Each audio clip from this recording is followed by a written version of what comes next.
My name is Eric Sampson. I'm 35 years old, and I'm looking at my newborn daughter through the viewing window at the maternity ward.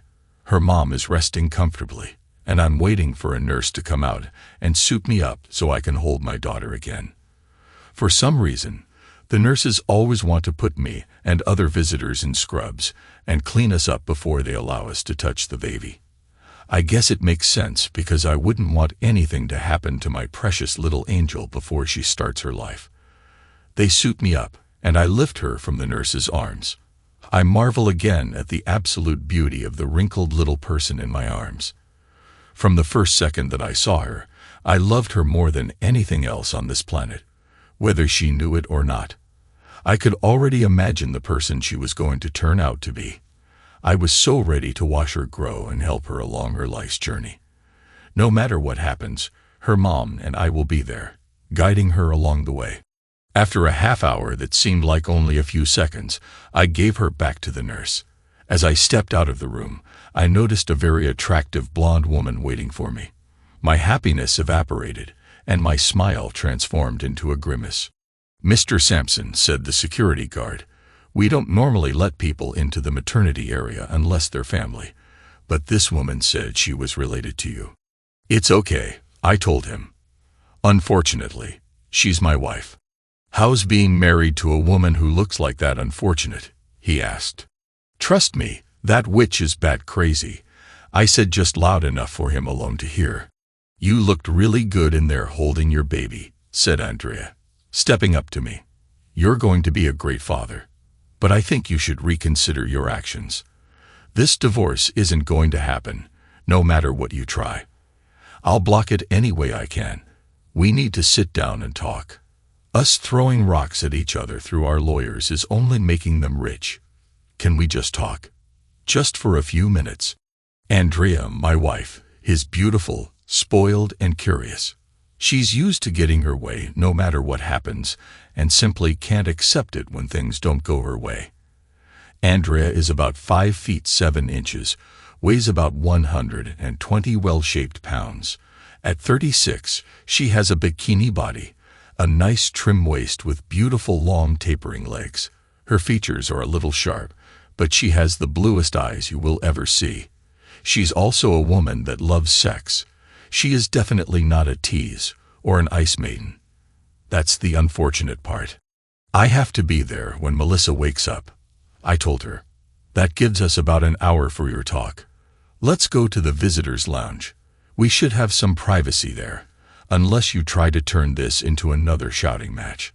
But remember, you're the one who wants to talk. So if you start yelling or giving me any of your nonsense, I'll have them throw you the heck out of here." We got to the lounge and sat down in chairs near the back. "It's your show, Andy, so say what you have to say, and let's get it over with." She licked her lips and started talking. "Well, first off, I wanted to tell you that I forgive you for cheating on me.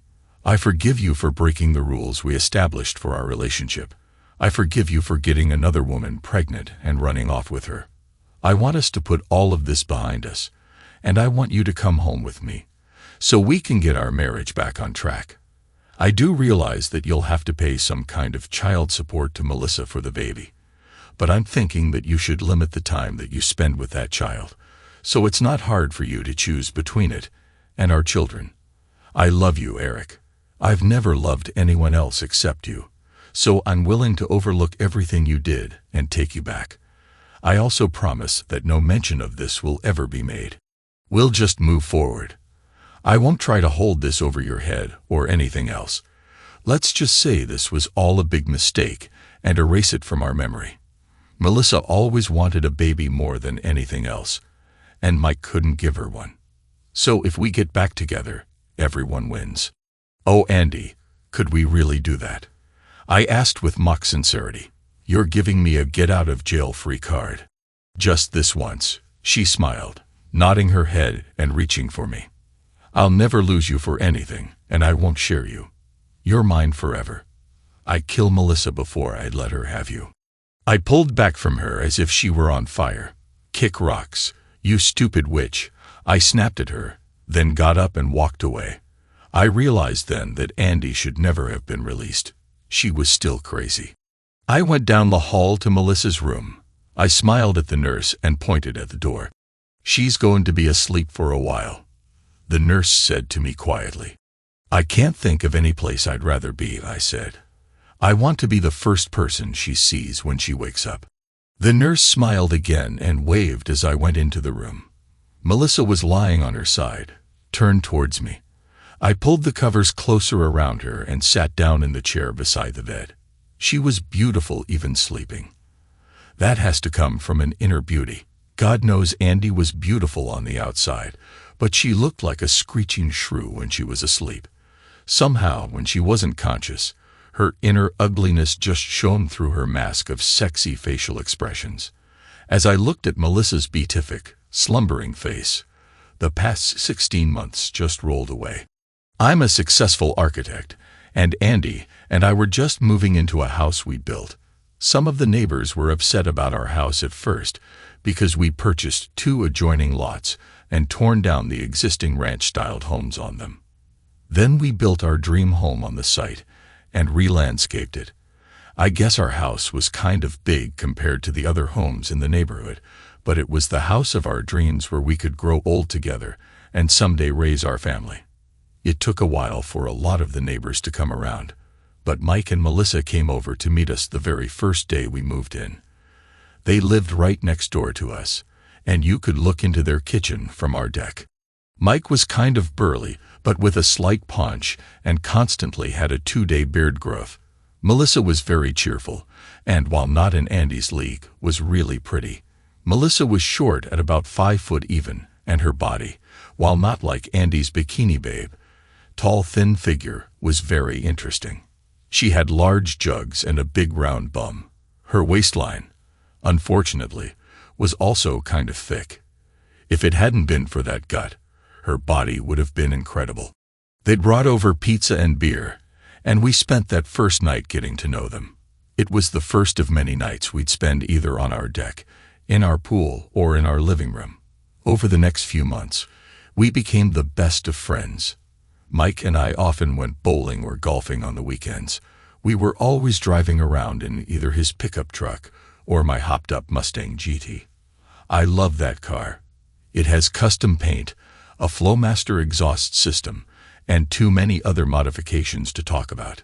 If you saw the car, you'd think it was just like any other red Mustang with stripes along the lower body panels. On closer inspection, you'd notice that the stripes are the outlines of buildings that I designed. It is a beautiful car, and I love it to this day.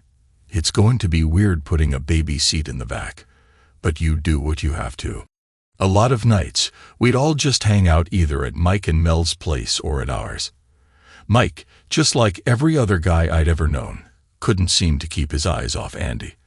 Whether she was just hanging out in jeans or in one of her bikinis, my wife is an Eiffel. "Have you ever thought about swinging?" Mike asked me one night when the women were off doing something. "We don't have a swing back here, but maybe that's a good idea," I said. "No, you dope. I'm talking about, trying out someone else's stuff. It can really put the spice back in your relationship. After being married for a long time, even the best relationships can get kind of stale. Even when you're eating steak every night, you sometimes want to try a little chicken or some fish, if you know what I mean." "Nope, I don't know what you mean. I'll see you later, Mike," I said, getting up. When I got to bed that evening, Andy asked me why I was so upset. "Nothing to worry about," I told her. "Mike just said something really stupid." I rolled over and grabbed Andy and started tickling her. While she laughed uncontrollably, I pulled my fur-covered handcuffs from under the pillow, where I'd hidden them. Before Andy realized what was happening, I'd snapped one cuff over her left wrist, then wrapped the cuffs around the bedpost, and snapped the other cuff around her right wrist. "What are you doing, Eric?" she said, her eyes as big as saucers.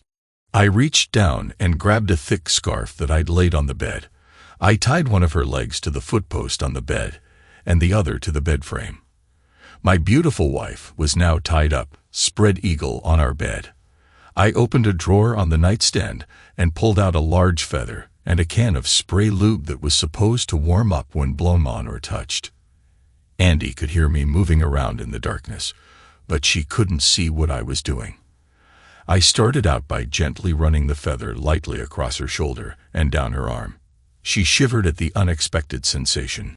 "Eric, stop that," she said, but the tone of her voice told me that she wanted me to continue. I sprayed the lube across her jugs and up both legs, with a final squirt on her shave box. "Eric," she said again, stretching my two-syllable name into a much longer word. She started trying to move her legs together and couldn't. I blew gently on her left jug, causing the spray to begin to warm up. "Oh, please, do that again," she said. I blew on the other jug, and the pungent and musky aroma of Andy's arousal filled my nostrils. I started fingering her as I continued licking, and she was still sensitive from the first one. "No, please stop," she said, but I kept going, knowing that she really didn't want me to stop. "Eric, you'd better get up here and screw me before I pass out," she screamed. Who am I to argue with a lady? I quickly took off my shorts and shirt and started out by straddling her. I kneeled by her head and let my tool dangle right in front of her face. I kept fingering her as I did this. She started whining. "Eric, I'm begging you," she said. "I'll do anything you want. My box is on fire. Screw me, dang it." So I did. I slipped my tool into her and started screwing her. After she came for what must have been the third time, I untied the leg that was tied to the bed frame and flipped her over. "You like it," I said mirthfully. "You should have warned me so I could open my mouth," she said. "Now it's all wasted." "It's wasted anyway as long as you're on the pill," I said quietly. Then I untied her other leg and uncuffed her hands. I lay down on the bed and pulled the covers over me. The mood was gone. She rolled over to me and tried to kiss me, but I just turned my head. Andy knew that it wasn't the fact that she had my cum all over her face that caused me to pull away. She lay down beside me and said, "Eric, don't worry. There's no one else in the world that I want to have kids with. There's no one else that I love. I just want to enjoy ourselves for a few years before I have to wreck my body with stretch marks, sagging jugs, and fat bumps. I swear to you, we have all the time in the world. I'm going to spend the rest of my life married to you. I swear it," she said. "We're going to be happy and have the best family ever, just not right now." She wrapped her arms around me, and we went to sleep. Andy, since we'd been together, had a habit of sleeping with one leg and one arm over me. She claimed that it had become a habit, and she couldn't get to sleep without me. Andy and I had sex every night, and some mornings without fail. She had a very high sex drive and enjoyed all kinds of sex. Whatever it was, it didn't matter as long as she got off. We were usually all over each other, and I loved her so much that I had trouble believing it sometimes. I went to work every day, making the long commute in my Mustang. Andy stayed home and took care of the house. Melissa and I waved to each other often as she drove off in her old Honda every morning. Mike was between jobs, so he stayed home. I was glad of that, because it meant that in an emergency, Andy had someone to call who could get to the house far faster than I could. A few weeks after my conversation with Mike about swinging, it came up again. This time, it was Andy who brought it up. "Eric," she said, "have you ever wanted to try another woman?" "Hell no," I spat. "I love you, and you're enough for me." "Well, I'm not saying that I want you to go out and just screw some stranger.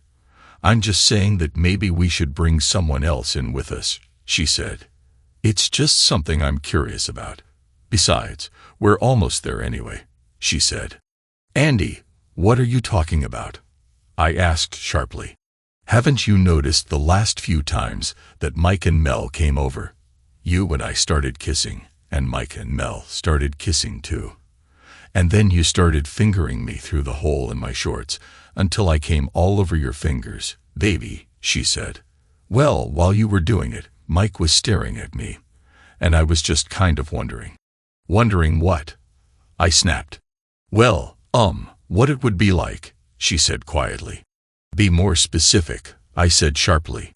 Andy wasn't used to the edge in my tone, and she backed away from me a little bit.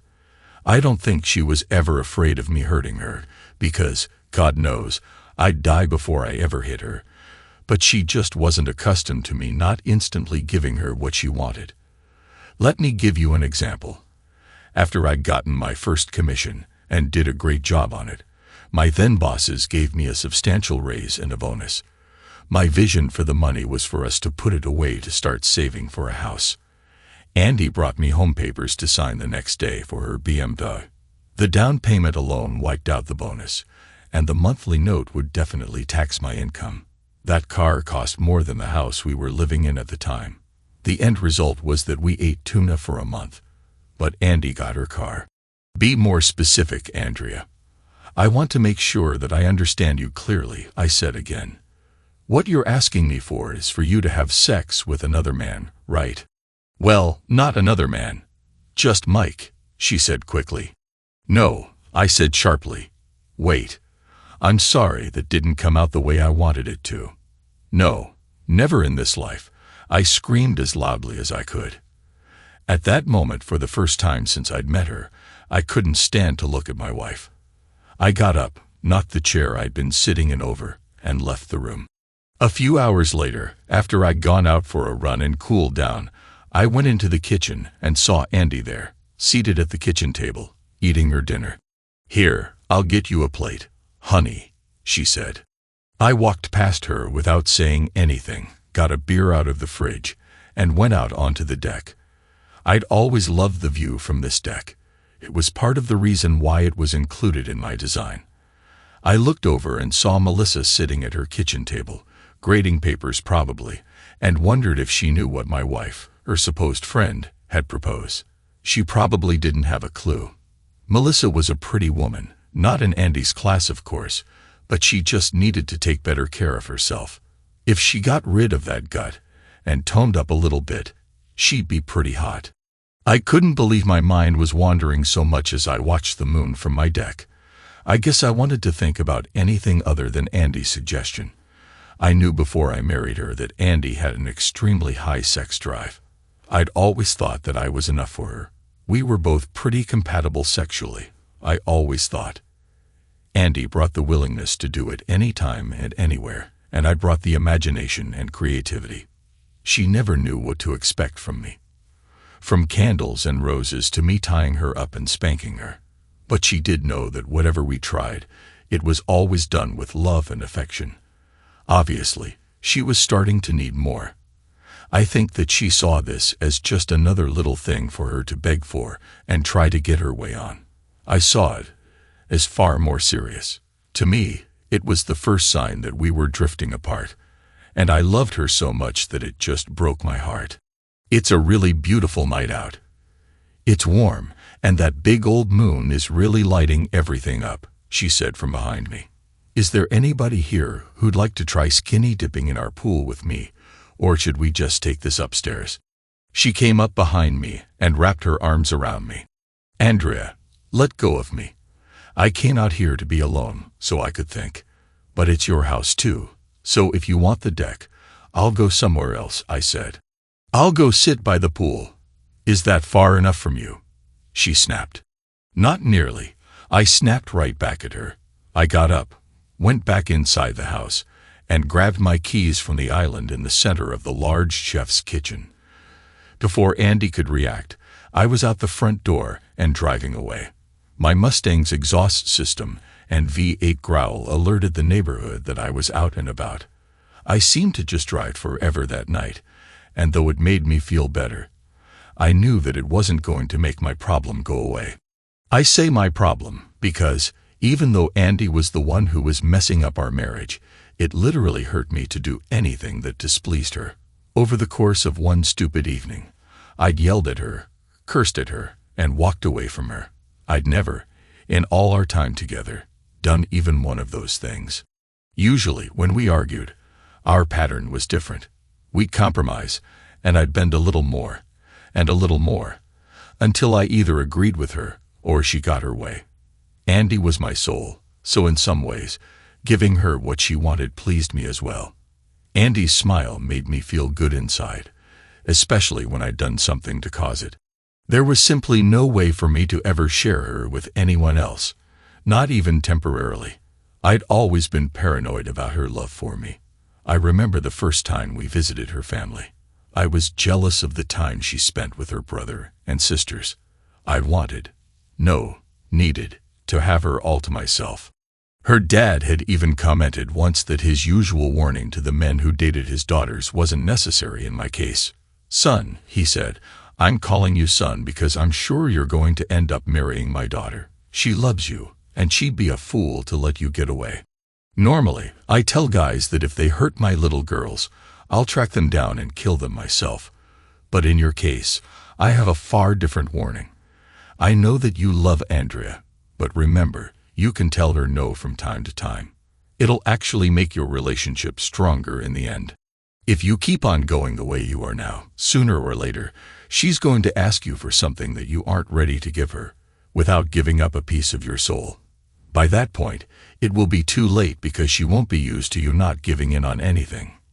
"You're a good man," he told me. "Andrea needs that, but don't let her turn you into something that you don't want to be." "I'll never do anything to hurt her," I told him. "I'm not worried about you hurting her," he said. "You clearly love her too much for that. I'm more worried about her hurting you." The next morning, I was on my way out of the house for my commute to the office when Andy came out of our bedroom. She looked like hell. Her eyes were red and puffy, and she just looked off. "Where the heck were you?" she snapped. "You know I can't sleep without you." "I got back around 1," I said calmly. "I just drove around for a while to clear my head and to think." "What would you need to think about? Why didn't you come to bed?" she asked. "I slept in one of the first-floor guest rooms," I said, and walked past her. I barely got any work done that day. Andy called me twice on my way to work, and then started texting me. The first thing my secretary, Myrna, told me as I walked into my office was to call Andy ASAP. I didn't, and 10 minutes later, my cell phone rang. "What is it, Andrea?" I asked. "Whether you know it or not, my job is not just an extension of home. I have work to do here. That's why I come here." "What's wrong with you?" she asked softly. "Don't you love me anymore? We'll talk when I get home. Please don't call me anymore today." I hung up the phone and started trying to work, but I just couldn't wrap my mind around it. The thing I kept coming back to was Andy. I looked up the cost of bricks versus siding for a project I was working on. Before I could finish the math, I was wondering what my life would be like without Andy in it. I ended up doing the same calculation 4 times and never finished it. I turned on my computer and switched to a project where I could just draw. The house I was working on was for a single guy. He was a high-profile lawyer and wanted something really different. I'd come up with a design that blew his socks off. The house was mostly underground. The only thing visible above the surface was a large sunroom. The house had already been built and was nearly ready for occupation. I just needed to finish the designs for the landscaping. Drawing wasn't a good idea either, though. I couldn't even connect 2 lines without thinking about Andy. I went out to lunch with a couple of clients and one of my partners to discuss a prospective commercial project that would make a lot of money for all of us. I still found myself wondering what Andy was wearing and what she was doing at that moment. Did she still love me? Where had I gone wrong? Could I possibly undo whatever I'd done to make her need someone else? What did Mike have that I didn't? When I got home that night, I was ready to talk to Andy, but it didn't happen. As soon as I stepped into the house, I smelled steaks on the grill. I walked through the kitchen and out onto the deck and saw Andy in one of her bikinis and Mike grilling on my Weber. Melissa was sitting at the table grading papers. She was wearing a dark-colored one-piece swimsuit. Her legs under the table looked far better than I'd expected, and her chest, as she leaned over the table concentrating on the papers she graded, was amazing.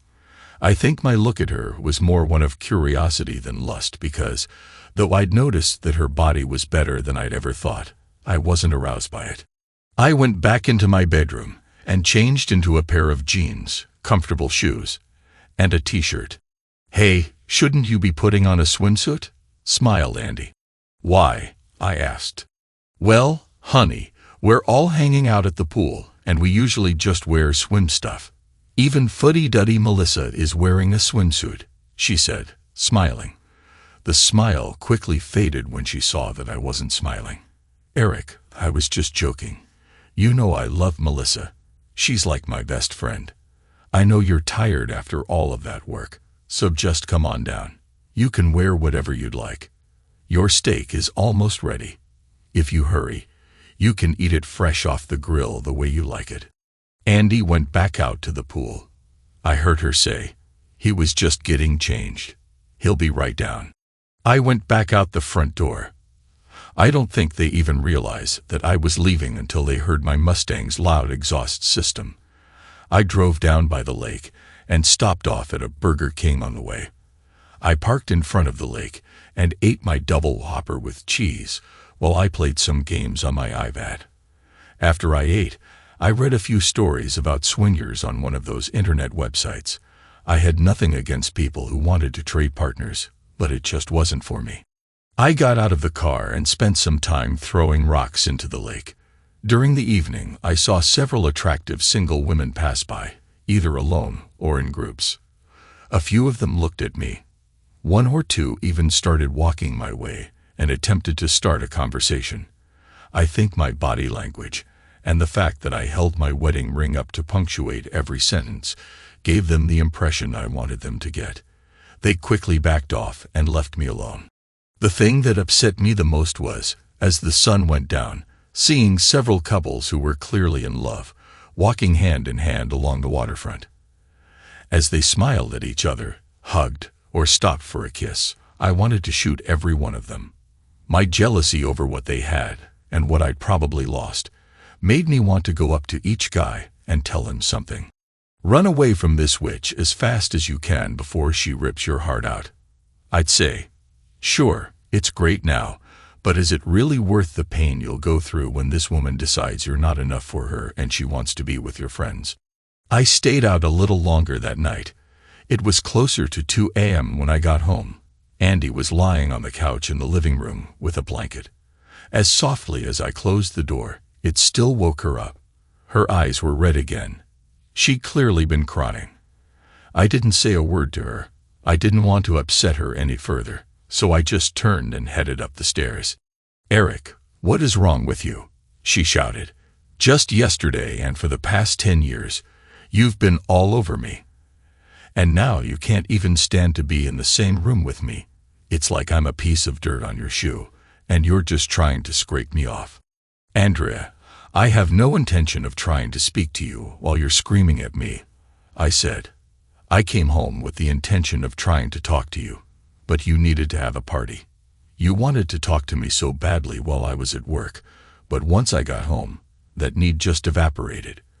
I need to get some sleep because I still have to go to work tomorrow. So why don't you pencil in an appointment for me on your busy schedule? We'll talk then. What party? She asked. It was just Mike and Melissa. We see them most nights anyway. They practically live here. What is wrong with you? Don't you love me anymore? Yes, Andy, I love you. I've always loved you. I guess that's the problem with us, isn't it? I said. Once again, I have to work tomorrow. I need sleep. Why don't you call Myrna and set up an appointment for us to talk? I headed back down the stairs to get away from her. I was really proud of myself for my restraint. Where are you going? Our bedroom is up here, she snapped. The only sounds audible through the house as I fell asleep were the sound of the downstairs guest room door closing and Andy sobbing. The next evening, Andy was waiting for me at the kitchen table. There was something cooking in the oven, and the house smelled great from whatever it was. Can we talk now? She asked. I sat down at the table across from her. Eric, what is going on with us? She asked. One day, we're the perfect couple, and I'm sure above everything else that you love me. The next day, you can't stand to even look at me.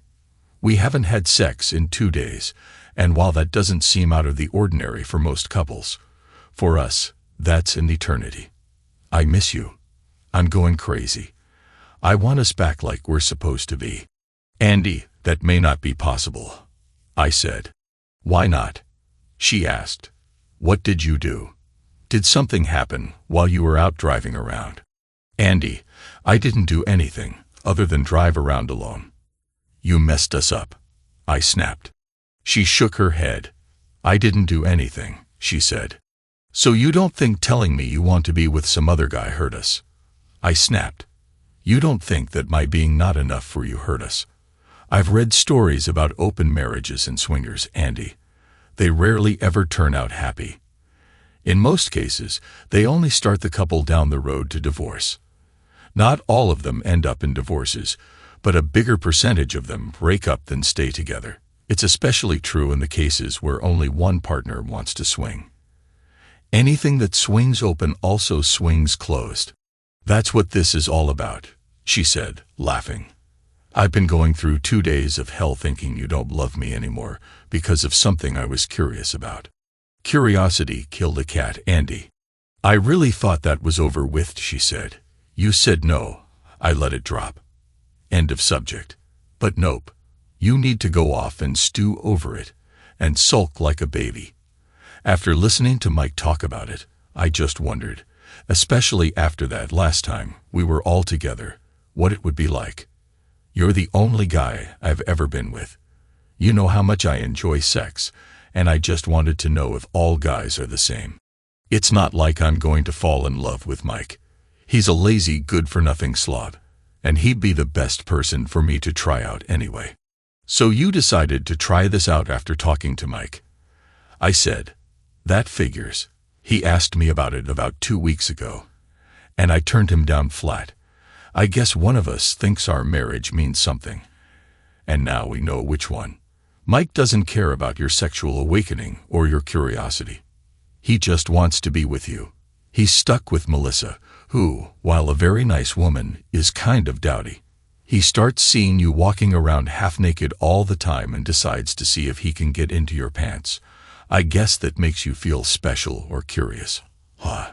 That's probably not all there is to it, but it's one of the reasons I thought about Mike, she snapped.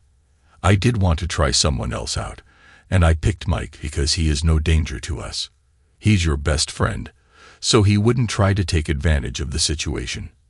I'm not attracted to him, so I'm not going to want him. It's only going to be one time, and you'll be there. Maybe you can satisfy your curiosity with Melissa. And Mike shoots blanks. There is no way he could get me pregnant. Oh, you made a list, I said. Eric, this isn't about us. I don't want to be with anyone except you for the rest of my life. I want us to grow old together like we planned. I'm not going to fall in love with Mike and leave you. It's not about you not being enough for me. It's only sex. There's a big difference between love and sex. No, Andy, I said. I thought you loved me, she said. I guess I was wrong. You're full of nonsense, and you always have been. Oh, Andy, I love you. You say it so much it's like a broken record. But the one time I need something from you that's a little bit out there, you shut me down. It's only going to be one time. No, I said. That's just like you, she snapped. You're so selfish. All you ever think about is what you want.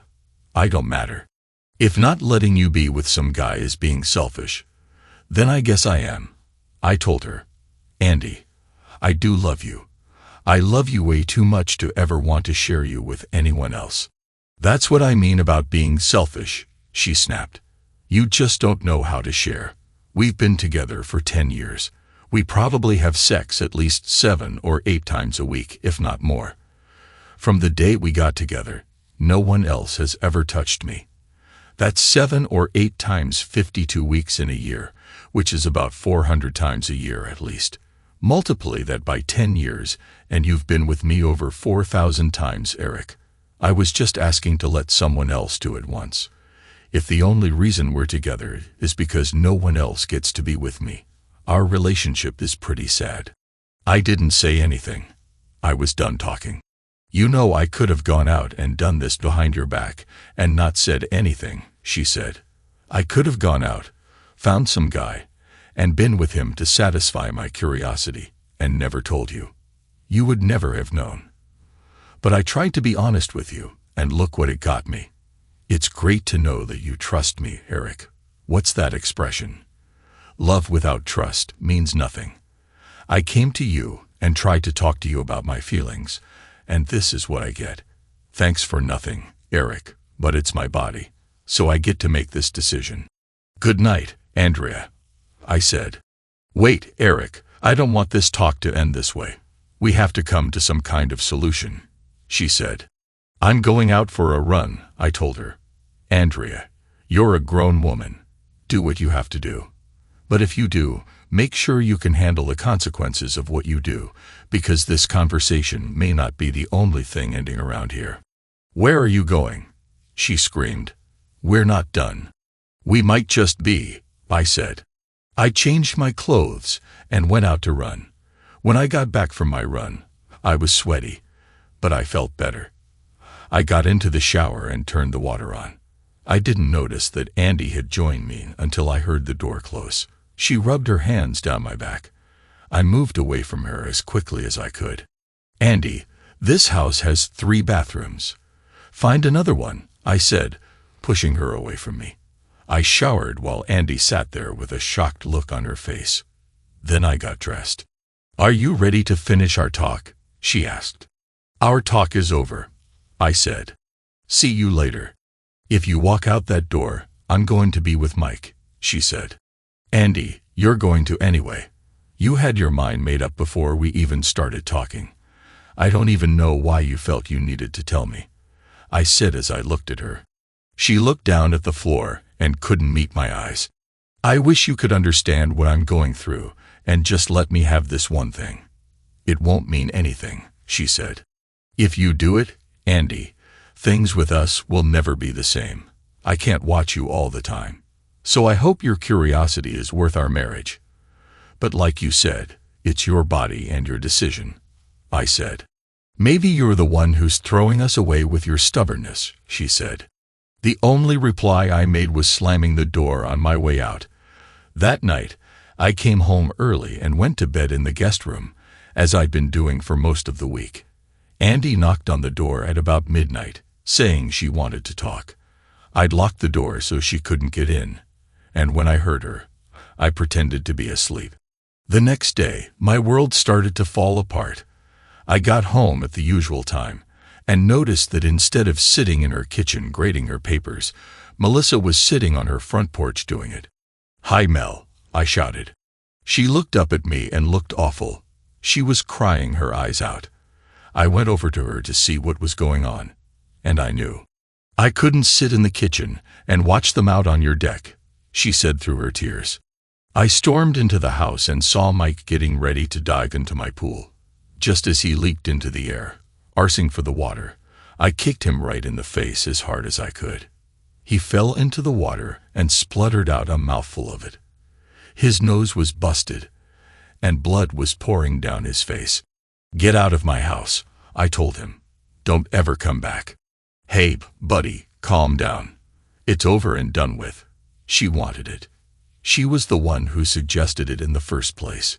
She told me you were okay with it, so I went for it. Who wouldn't? Don't make me have to ask you to leave again, I said. I won't be nearly as nice the second time. I turned and saw Andy coming out of the house. She hadn't heard anything that happened with Mike and me. She ran up to me smiling. I told you it wouldn't mean anything, she said. Now that it's over, we can go back to normal. I pulled out my iPhone and called a local taxi company and gave them our address. The taxi should be here in about 10 minutes. That's how long you have to pack your things, I said. If you're here a minute after that, I'm throwing you in the street in your bikini. Eric, what's going on? She asked. We're done, Andy. It's over. You can go to your parents' house, a motel, or stay with Mike. I don't care. Just get out of my house. I screamed at her. Please, Eric, it's over. It won't happen again, she whined. You told me last night to go ahead and do it. I knew you weren't happy about it, but you just told me to go ahead so I could get this out of my system, and we could get back to us. Andy, maybe that's what you heard, but it's not what I said. You were the one who said that if I walked out the door, You were going to be with Mike. I said that you were probably going to do it anyway. That was not me giving you permission. Since this whole idea came up, I have let you know that I was against it. I also warned you that if it was something you needed to do, you should be ready for the consequences. These are the consequences. You now have 6 minutes left to pack your things before the taxi gets here. I don't need a taxi, she said. I'll drive my BMW to my parents' house. When you get your head out of your rear, that's where I'll be. Andy, the car is in my name. If you take it, I'll report it stolen, and you will be in jail before nightfall, I said. She looked at my face and saw that I was serious and ran into the house crying. A few minutes later, the taxi pulled up. Hey buddy, did someone from here call a cab? Asked the driver. I just nodded my head. Andy, your ride is here, I screamed. If he leaves, you're going to have to walk. I gave the driver $100 and told him to take her anywhere she wanted to go. Andy came out of the house carrying a hastily packed overnight bag. You should have packed a lot more than that. You're not coming back, I told her. Please, Eric, we need to talk, she whined to my rapidly receding back. A few minutes after the cab pulled away, Andy started calling me. I turned my phone off and shut off the ringers on all of the phones in the house. I went outside on the deck and sat down. As badly as I felt, there was someone who felt worse. Come, Mel, misery loves company, I said. We're going out to eat. She didn't say anything, she just sat there. So I grabbed her arm and pulled her up and stuck her in the Mustang's front passenger seat. We drove around until I found what looked like a nice restaurant. I ordered for both of us, got the food to go, and got back into my car. I drove us out to the lake, the same place I'd been driving to every night anyway. We ate in silence, and then all of a sudden Mel started unloading on me. Why would he? Well, I know why he would, but why would she do that to you? Are they crazy? I know that Mike has no respect for me. But I thought that Andrea loved you. I'm sure she does. All she ever talks about is you. Eric this, Eric that. Why would she do this? I thought she was my friend. I started rubbing her back, and she sobbed a bit and started talking again. I know that Mike has been angry at me lately, and this is only his way of getting back at me for a remark I inadvertently made. But this is overkill, she said.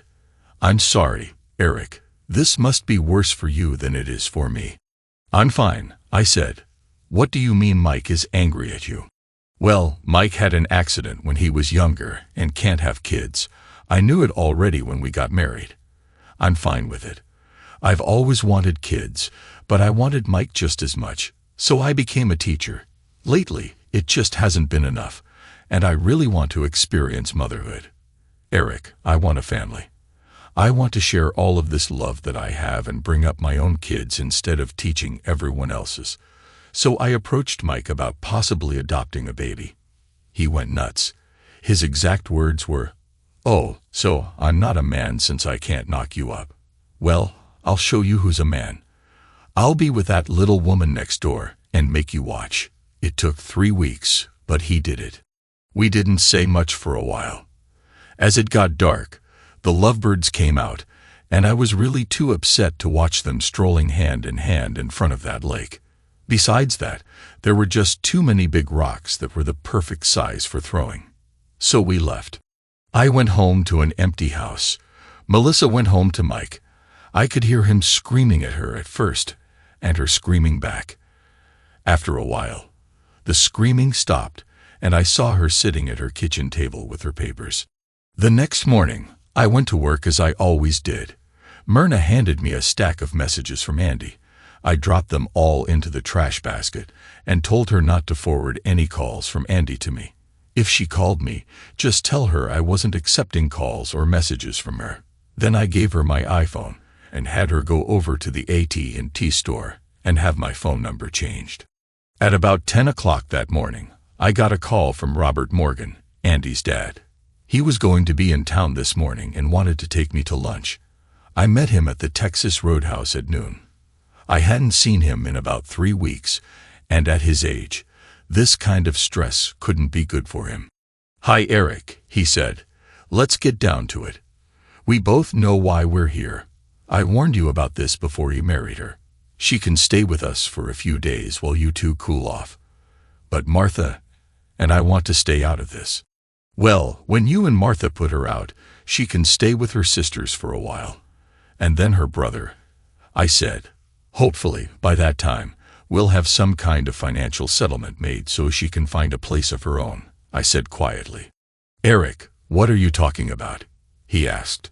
"Well, in this state, it'd take about 6 months minimum for a divorce to become final, but our lawyers will work out the settlement long before that," I said.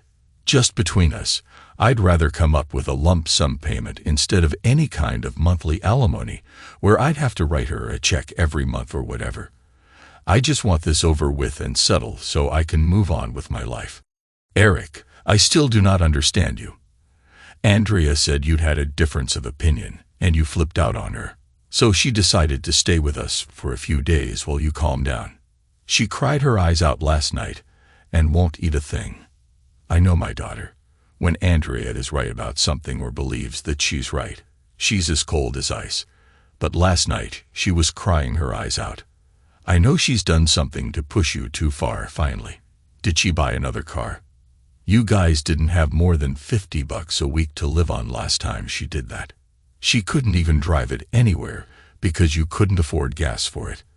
I thought you two were kind of well off financially now, though." "Robert, I don't think I should be the person to tell you what Andy did," I said. "It's not my place to talk about someone else's actions." "Darn it," he said. "She really messed you over, didn't she? And the stupid thing about it is that I can see by the way you're on the verge of tears that you still love her. Eric, I warned you once about her. Whatever she did, though, try to work it out. She loves you, and you clearly love her. You two should be together, but don't back down. Maybe you should consider marriage counseling before you go for a divorce. I've heard you tell her more than once that you'd do anything for her. Isn't she worth just one chance to save your marriage? Andrea has always been strong-minded. I raised her that way," he said. "You know how the two of you like to sit back on that big old deck behind your house and watch the moon. Well, Andrea used to like to climb out of her window onto the roof and watch the moon when she was a little girl.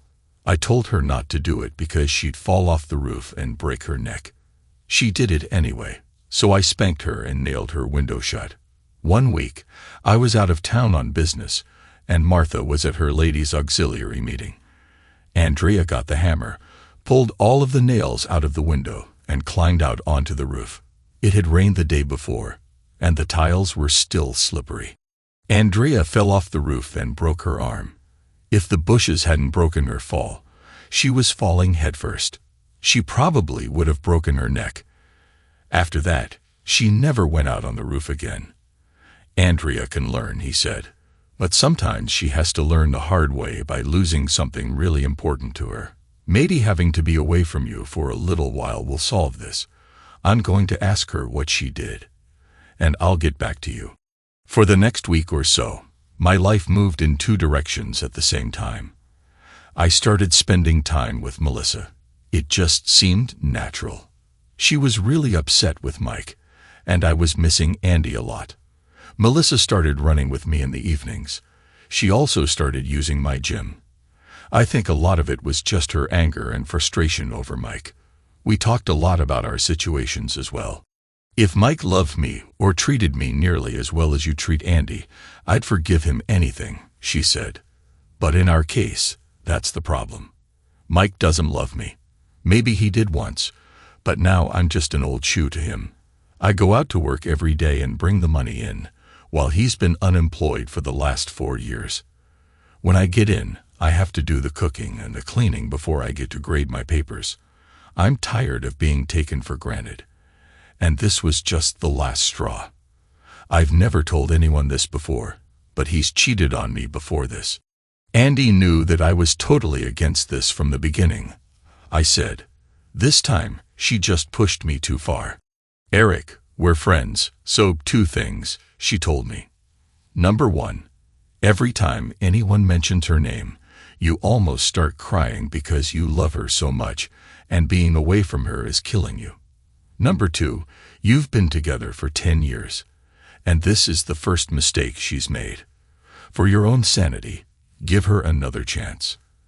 At least talk to her before you give up on her. The easy way out is to just walk away without trying to fix it. I only wish this was Mike's first time messing up so I could forgive him.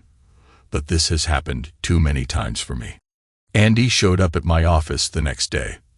The security guards had been warned not to let her in the building, so she sat outside the building and cried until someone called the police. The policeman came into the building asking to see me. "Sir, your wife is downstairs, and she's not in a good way. We need you to come down and talk to her, to keep her from doing something to herself or someone else," said the first officer. "No," I said. "Have a nice day."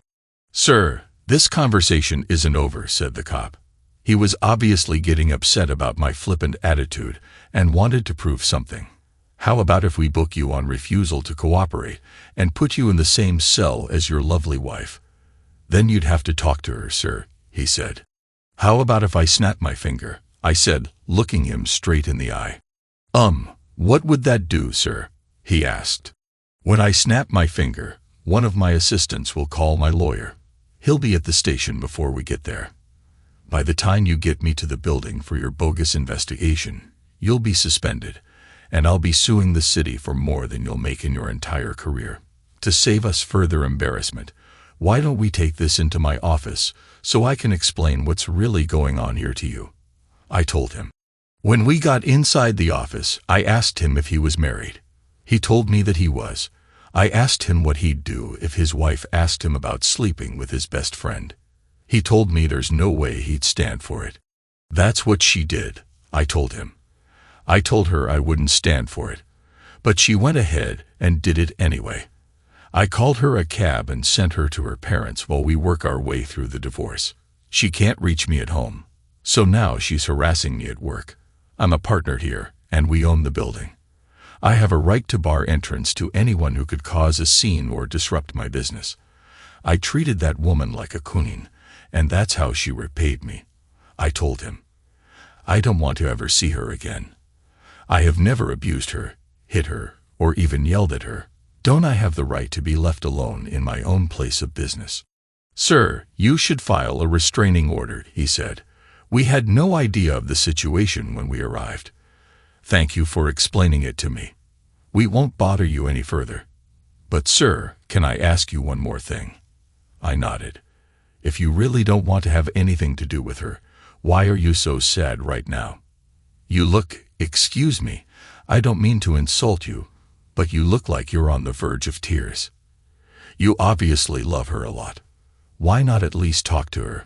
He was, of course, right. It was time to talk to her. I went downstairs just as she was getting back into a Ford Fusion, probably Martha's car. I knew Robert drove a Cadillac STS. I tapped on the window, and she jumped out of the car and tried to hug me. I backed away from her. "Eric, I miss you so much. Please let me come home. I keep trying to tell you it's over," she said. "Andrea, if you want to talk, I'll listen, but it needs to be in private. I don't want to be embarrassed at work by you. Meet me at my house tonight at about 7, I said. "Don't you mean our house?" she said. "I'll just go there now and wait. I'll make us dinner." "Andrea, all of the locks have been changed. It's not our house. Maybe after the divorce, you'll get it. Who knows? I don't want any dinner. I'm just giving you a chance to say what you need to say, and I have a condition." "What's the condition?" she asked. "If you want to have this meeting, you need to tell your parents the truth about what happened between us. None of this misunderstanding nonsense. Have your dad call me at 7, just when you're getting there, so he can tell me that he knows what happened. If not, don't come. I won't let you in until I've spoken to him." "Eric, can't we keep this between us?" she whined. "No one else needs to know. If I don't hear from your dad, I don't let you in, and this time I call the police myself," I said. I got some bad news that day at work. The buyer for my nearly completed underground house had been killed in an auto accident. I was pretty sure I could sell the house, so I scheduled the landscapers to go ahead and finish it so I could list it and get it sold.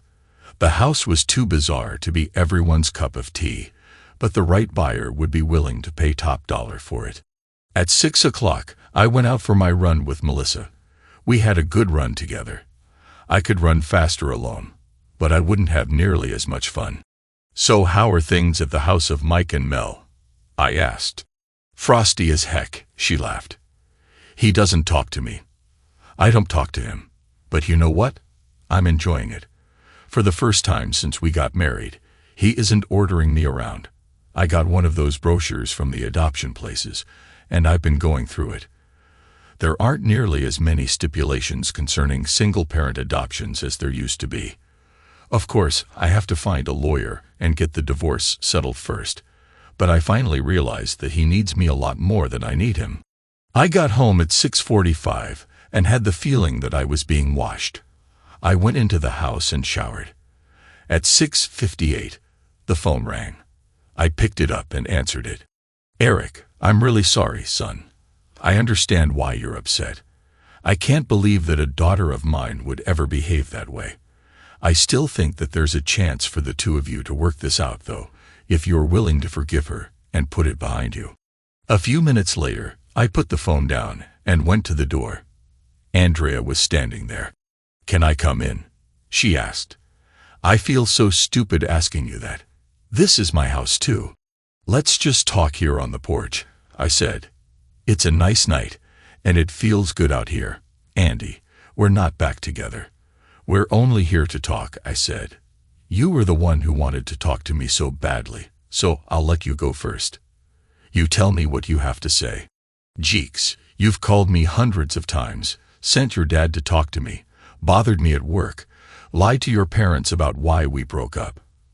And that's all you have to say?" I was getting even more upset. "What do you want me to say?" she asked. "Nothing, Andrea," I said, standing up. "I'll see you soon." I started going into the house, and she grabbed my arm and started crying. She tried to force me to turn around, but I wouldn't let her pull me around. She came around to the front of me and noticed that I was crying too. Tears were falling from my eyes, rolling down my cheeks, and making tiny little drop marks on the tile of the front porch. "What do I have to say to fix this?" she shouted. All of a sudden, I lost it. I pushed her away from me harder than I ever had. I was really glad she didn't fall off the porch because I'd have probably gone to jail for assault. "How about 2 words, Andrea?" I screamed. "Number 1, sorry. Have you ever said you're sorry for any of this? Are you sorry because you betrayed our marriage vows? Are you even sorry for what you've done to us? Are you sorry for hurting me? You know, you really ripped my heart out. How about for messing up a marriage that was probably going to last forever? I guess you don't know that word, though. You know what? I can see now how stupid I've been this whole time. And that brings up the 2nd word, love. You see, ever since we got together, Andrea, it's never been about us loving each other. It's always been about me loving you. I'm supposed to just fall down and worship the great goddess Andrea. Well, forget you, Andrea. Wait a minute. Mike already did. That's why we're here." I went into the house and slammed the door. I left her out there on the porch crying. After about 20 minutes, she rang the doorbell. I looked out the peephole and opened the door a crack. "Andrea, I'm done talking to you. Get a lawyer. You're going to need one." "I'm sorry," she said. "I do love you, and I don't want to lose you. I don't want to live the rest of my life without you. This isn't the way this was supposed to happen." I went back out on the porch to listen to her. "Eric, I've always been curious about things. When I was a kid, I once stuck a pin into an electric socket just to see what would happen. Recently, I wanted to see what it would be like to be with someone else. I found out, and it wasn't nearly as good as what we have. In fact, it was nothing compared to our relationship. It was a mistake, but I think you've overreacted. It's not like I cheated on you. And I don't see what I did as a violation of our marriage vows. I was honest with you about my intentions. I even wanted you to be there, but you refused. I thought it would be exciting and fun, but it turned out to be dull. It wasn't enjoyable at all, just fat old Mike doing his thing. I barely even felt anything, and it was over quickly. And now, for that, I have to lose my house, my car, my marriage, my husband, and my happiness. That just doesn't seem fair. Andrea, I told you there'd be consequences, I said. You just didn't listen. You never do. Everything always has to be what you want. We really didn't have much of a marriage to begin with. This was supposed to be something new for us to bring into the bedroom and try out every once in a while, she said. You try out women and bring new tricks home, and so would I. I don't want us to get bored with each other, she said. Andrea, I never wanted anyone except you. Only now you've ruined that because I don't even want you anymore, I snapped. She looked as if I'd slapped her. After 10 years, I make one mistake, and that's it. Please give me one more chance. I'll do anything you want. We'll go to counseling like my dad suggested. You can do anything you want for revenge or to make yourself feel better. Whatever it takes, I'll do. I promise. This won't ever happen again. Aren't we worth one more shot? You've always said you'd do anything for me. I'm begging you, please, just give me a chance. Let me have this one mistake. I swear you won't regret it ever. She looked at me, and she knew she had me. You can move back in tomorrow, I told her. But you really need to find a therapist for our counseling sessions. Her smile could have melted a glacier, and she jumped toward me. I backed away and put my hands up. We're not ready for that yet, I said seriously. I'll see you tomorrow. The next evening, as I finished my run, Melissa pointed to the porch. There's your wife, she said. Forgive me if I don't come up to talk to her. I know I'm going to have to eventually, but tonight just isn't the night. See you tomorrow, Mel, I said. Are you sure that's a good idea? She asked. Why wouldn't it be? We're friends now. Better friends, actually, because of our shared experience. I smiled. Well, I just thought that maybe Andy wants to spend more time with you, she said softly. Then she should learn to run, I said. Mel and I have nothing to do with Andy and me. I learned a lot about her through this incident, and I want things to work out between us. But I'm not sure I'll be able to. Some things you can get past, and some things are deal breakers. In this case, I'm the only one who can make that decision, and I don't have a clue. I love her so much that I ached every day that she was away. I don't know if I agreed to this because it was the right thing to do, or just to stop the pain. My skin crawls when she gets close to me. I'm just not sure we can make this work.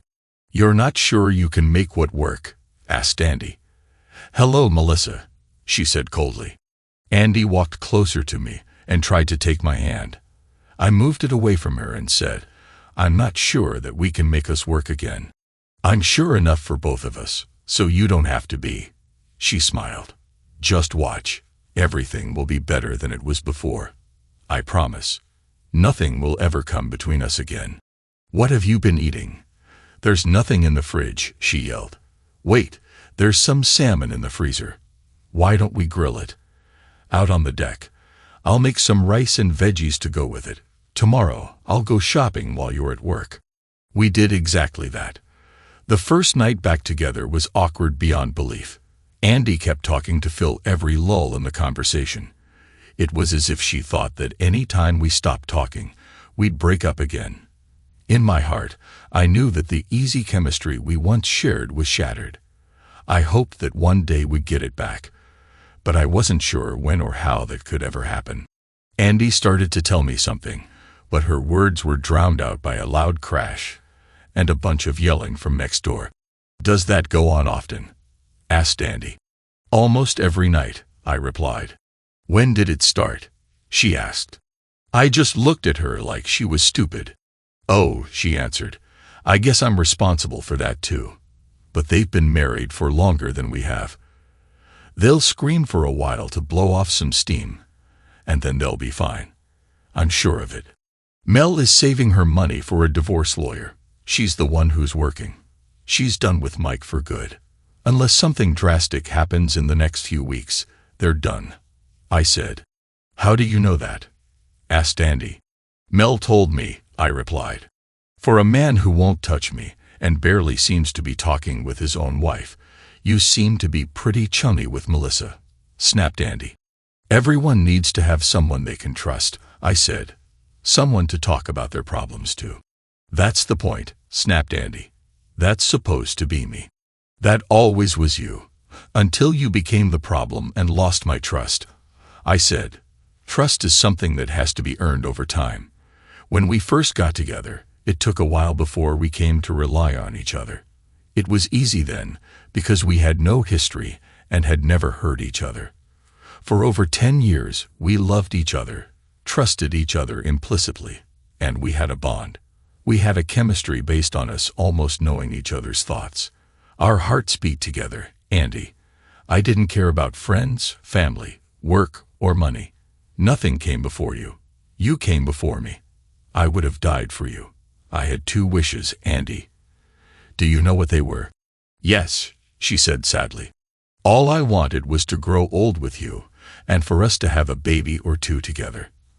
I don't need to be rich. I don't need to be famous or powerful, Andy. That's all I wanted. And you messed it up with your curiosity. Do you even remember how many nights we sat out here just holding each other and watching the moon? We've probably only turned that big TV on a handful of times since we moved in here. Not because there's nothing on, but because we just never needed it. That's all gone, Andy. I agreed to try this, but I'm truly not sure we can fix this. But it was only sex, and only one time. It just seems that you can't even try to get past it. I'm hurting too. I keep feeling like I'm just a broken toy to you right now. You aren't treating me like a human being who feels things and makes mistakes. You're acting like a spoiled little boy who got dirt on his fairy princess doll and doesn't want to play with her anymore because someone else touched it, she said. Andy, I know that you love sex. I do too. But there's a big difference between going out and sleeping with a hooker and what you and I used to do. It was far more than a physical act. It was special. It was like we brought our souls closer together by sharing our bodies. And now my fairy princess has shared her body with the troll from next door. We're basically no longer exclusive, so there's nothing special about it anymore. It's become cheaper. It's something that under the right set of circumstances anyone can have. So who or what will you get curious about next time, Andy? Who or whatever it is, I won't make the mistake of telling you about it, she snapped.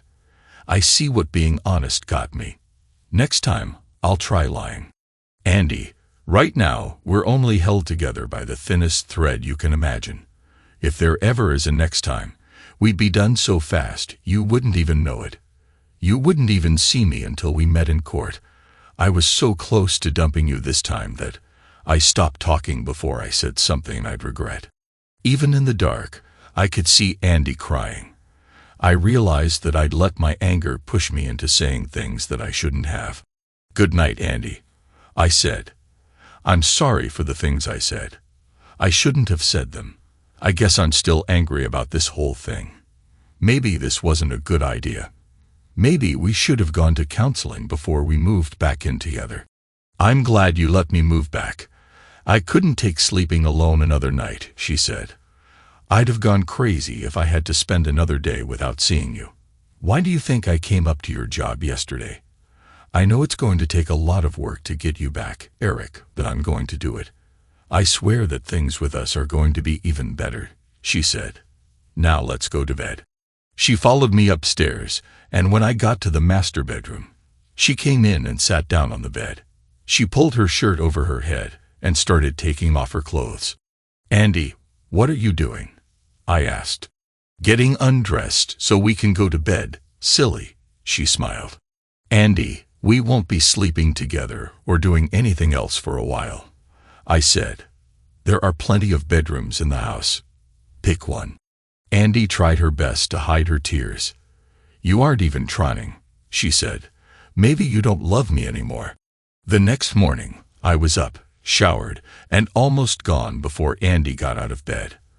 I was backing out of the driveway when Andy came running out of the house, still in only her bra and panties. She tapped on my window, and I let it down. "I left you a key on the island in the kitchen," I said. "I hadn't gotten around to canceling your credit cards, so they still work." I rolled the window back up only to have her tap on it again. "You were going to leave without telling me goodbye?" she asked. "I noticed that you don't want to kiss me or touch me, but you need to say goodbye to me just to be polite." "Andy, you were asleep," I said. "I didn't want to wake you. I didn't sleep very well anyway, and you can wake me any time you want, even if it's just to tell me goodbye, or good night, or good morning.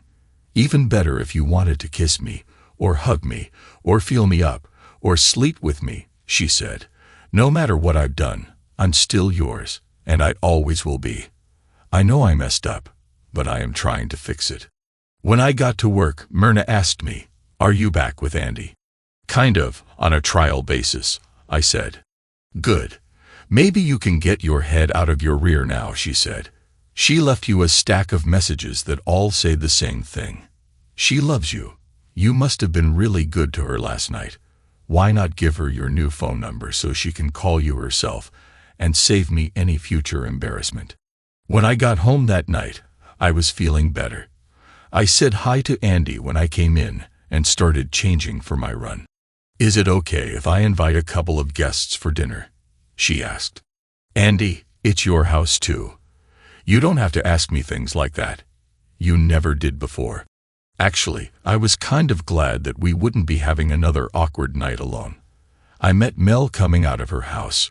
We ran our usual slow 4-mile loop and talked all the way.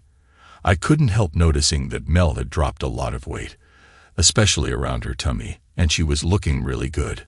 "I bought a new swimsuit today," she said. "It's still a one-piece, but Mike's eyes practically popped out when he saw me in it. He came over and reached for me until I told him that if he touched me, I'd cut off his dignity." "How are things with you two?" she asked. "Weird," I answered. "Our chemistry is just gone. It's like I'm starting all over with a new person, and I get so angry at her sometimes." "It'll pass," said Mel. "The first time Mike cheated on me, it took over 6 months for me to even sleep in the same room with him. Another month before we were together again, and even then, it just wasn't the same. Give it some time." When we got done, I said goodbye to Mel and started to go into the house. Andy opened the door for me and then went to talk to Mel. When I got out of the shower, I went downstairs to see what Andy had made for dinner. It smelled great. I went out onto the deck and immediately got angry. Mike was sitting nervously in one of my lounge chairs. "I told you not to ever set foot in my house again," I snapped. "Get out. Now." "Eric, baby, I asked Mike and Melissa to come over tonight for dinner and to swim," said Andy. "Please sit down. I've got some things I need to say." Melissa stood up and came over to the lounge chairs near us, and I was shocked. A month of running and not eating much had done wonders for her figure. I had trouble taking my eyes off her. Her already large chest was showcased in the swimsuit. It nipped in to show off her now slimmer waist and flared back out. The suit was cut very high on the back, and her cheeks were barely covered by the thin strip of material. The sight of Melissa in that suit was nearly pornographic. This time there was no hiding my reaction. I hoped that Andy and Mike hadn't noticed, but Mel grinned a bit. "Until recently, the four of us were the best of friends," began Andy. "Mike and I did something that, while it was cheap and stupid, and not even good, messed that friendship up. With the four of us, there were 7 relationships, us as a whole. The guys, Mel and I, Mike and I, Mel and Eric, and the 2 marriages. Of those 7 relationships, 6 of them have been either ruined or damaged severely. I don't think things will ever be the same among us. We may never be friends again. Maybe that's too much to hope for. But I do have a suggestion that might go a long way towards at least saving the 2 marriages." "I don't think that's possible, Andrea," said Melissa. "I feel like Eric doesn't love me anymore, and that's killing me," said Andy. I'd give anything just to have him hold me again. He hates Mike so bad I can feel the heat from him right now. And Mel, you aren't ready to even consider forgiving Mike. Eric hates Mike because Mike had sex with me. Goods. And he doesn't want me anymore. You hate me too, Melissa, and you hate Mike for having sex with me. The reason this is so bad is because there's no balance. To balance this out, I think that Eric and Melissa should have sex. No one said a word. You could hear crickets chirping in the background. How would that help anything? Asked Mike. They're practically dating already, he snapped. She's been coming over to your house every day to go out and run or swim with him or work out with him. They even eat dinner together a lot. Not that I'm complaining, because all the workouts have her looking better than she's ever looked. I'm ashamed to admit this, but I've cheated on Mel way more times than I should have. And Andy, all that stuff I told you was nonsense. I just wanted to sleep with you. But I'm human, and I have urges, and I act on them. How do we know that those two haven't already been together and just didn't tell us? I catch her all the time staring out our kitchen window at him while she's grading her papers. Melissa and I have never done that. I said, neither of us is a cheater. And I hate to admit this, but I agree with Mike. I don't see how two wrongs are supposed to make a right.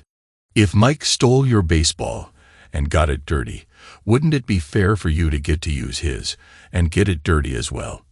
Then you'd be even, and you could be friends again, said Andy. It's simplistic, but the logic fits. Let's just eat, and we'll talk about it more later, said Andy. We ate, and though we had dinner together many times before, it was different this time. Even more different than you'd expect it to be. I hate Mike, and would never imagine myself speaking to him again, let alone being friends. Mike didn't hate me, but he felt uncomfortable around me because he didn't know if I was going to jump up and kick his rear at any moment or decide that I wanted to sleep with his wife, who he was suddenly interested in. Melissa was angry at Mike and planning on divorcing him and adopting a child. I still didn't know how I felt about Andy, but I was having trouble looking away from Melissa. Melissa felt sorry for Andy, but she kept looking at me. Andy was angry at Mike for lying to her and using her. Andy was jealous of Melissa because Mel and I were actually the only two at the table who were speaking to each other, and for once she had the idea that someone could take away something that she wanted, namely me. After dinner, Andy cleared the table. Mike sat alone on the deck and watched as Mel and I spoke to each other out of hearing range. Mel and I decided to play with Mike and Andy's minds for a while. Melissa and I have decided to think about it. I announced, we really have become friends through all of this and are going to spend a little more time together. Maybe we'll do it. Maybe we won't. Maybe we'll do it and not tell you. Maybe we won't do it, and we'll tell you we did just to mess with you. Oh, hell no, said Mike. I don't like that either, sniffed Andy. To quote what someone told me not too long ago, these are our bodies, and we can do what we want with them, said Mike. I don't like that either, sniffed Andy. To quote what someone told me not too long ago, these are our bodies, and we can do what we want with them. I said, tomorrow night, Mel and I are going out together. Maybe when we get back, it will have happened. Maybe it won't. Why can't you just take her upstairs and do it now? Said Mike.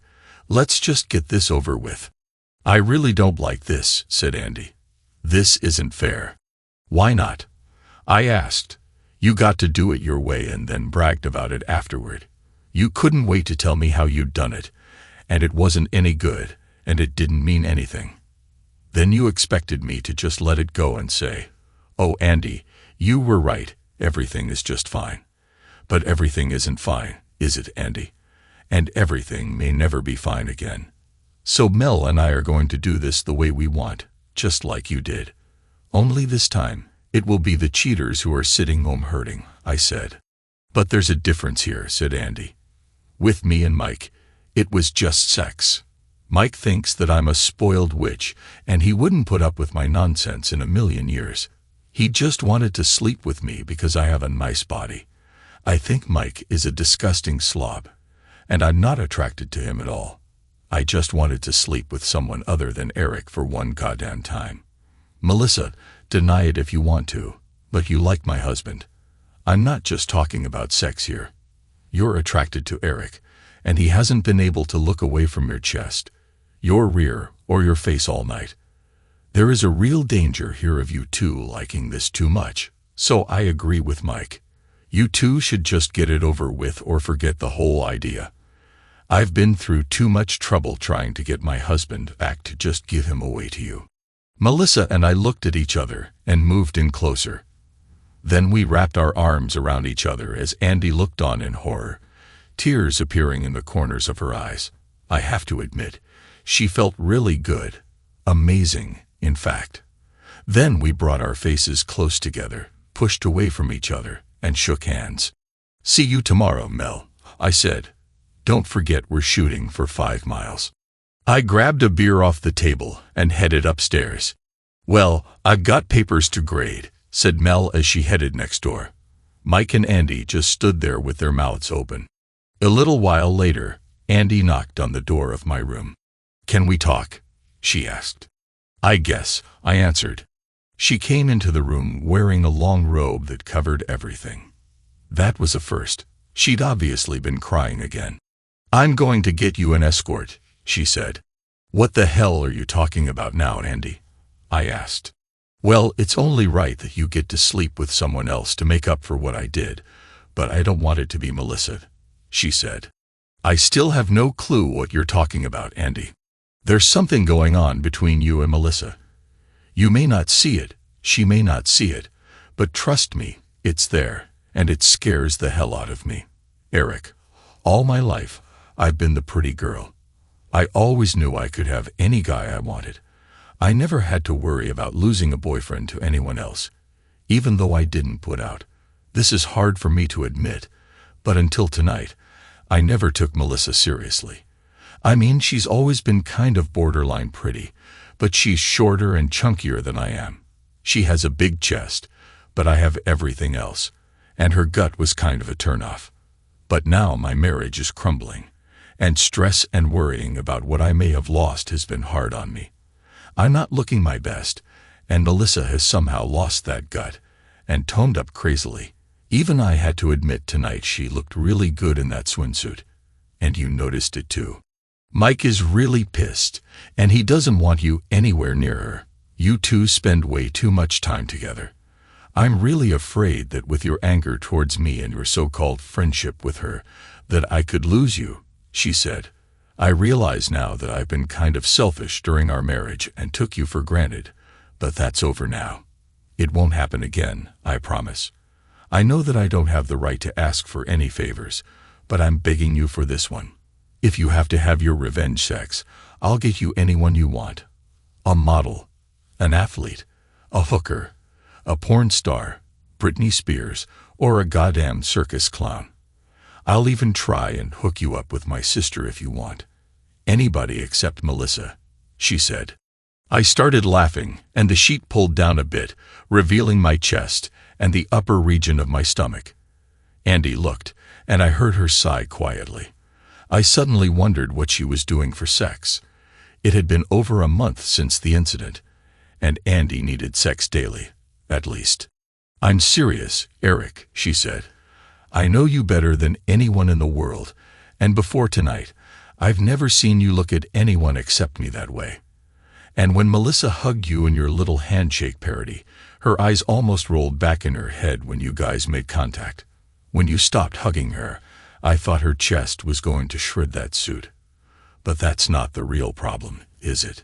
What is the real problem, Andy? I snapped. Are you afraid of not being in control of the situation? You get to go off and pick the biggest scumbag we know, who also used to be my best friend, and sleep with him on my deck in broad daylight. But you want to choose who I have sex with to make sure it isn't someone who threatens you. Is that the problem? No, Eric, she said. That's not the problem. The problem is that, to me, there's a difference between love and sex. I could go out tonight and have sex with 3 guys, and you'd still be the only man that I love. I can separate the two. You can't. If you have sex with Melissa, I'll lose you for good. I'm sure of it. Eventually, I'll run out of curiosity, and you and I will settle down, and things will be wonderful again, and we'll have all the things that we want. But if you and Melissa have sex, things won't ever be the same. Eric, I know I shouldn't ask you this, but can I sleep with you tonight? I know you still think I'm damaged, so I know you don't want to have sex with me, but it's been so long since I had a good night's sleep and felt safe and warm. Okay, Andy, I heard myself say. She dropped the robe and was naked under it. Then she climbed into bed next to me. Over the next few minutes, she slowly moved closer to me, until we were almost touching. I felt one of her feet tentatively touch mine, and then start inching its way across my legs. Andy, just stop wiggling around and get comfortable, I snapped. Are you sure you want me to be comfortable? She asked quietly. I said so, didn't I? It came out far harsher than I'd intended, but somehow the tone didn't seem to matter. Okay, said Andy. I could hear the happiness in her voice. The next thing I knew, she'd swung one of those long legs over mine, and her left arm was wrapped around me. Her left chest was resting on my upper abdomen, and its softness was tickling the hair on my stomach.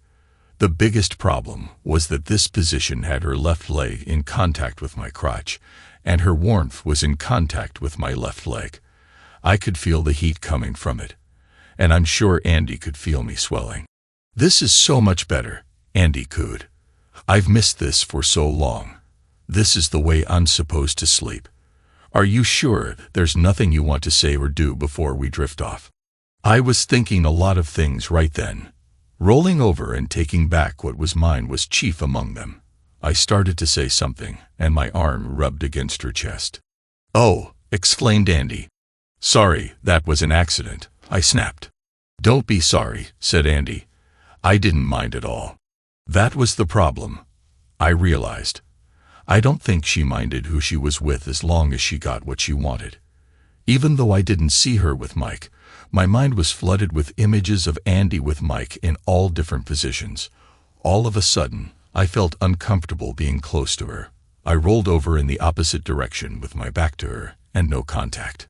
Sorry, I'm not comfortable sleeping on my back, I snapped. Good night, Andrea. As I drifted off to sleep, I heard her quietly sobbing. I felt bad about the way things were between us. I also felt guilty because she was clearly trying hard to fix things in our relationship, and I had adopted a very casual attitude about it. I guess my mind said, let's just wait and see. If it works, it does. If not, we tried. Early the next morning, I dreamed that Melissa was giving me a favor. It shocked me because, until that point, I'd actually never had a sexual thought about Melissa. Seeing her in that swimsuit the previous night had definitely put her on my radar, though.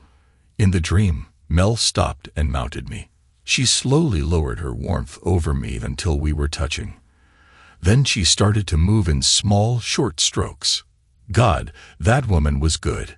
She knew exactly what I liked, as if we'd been together for years.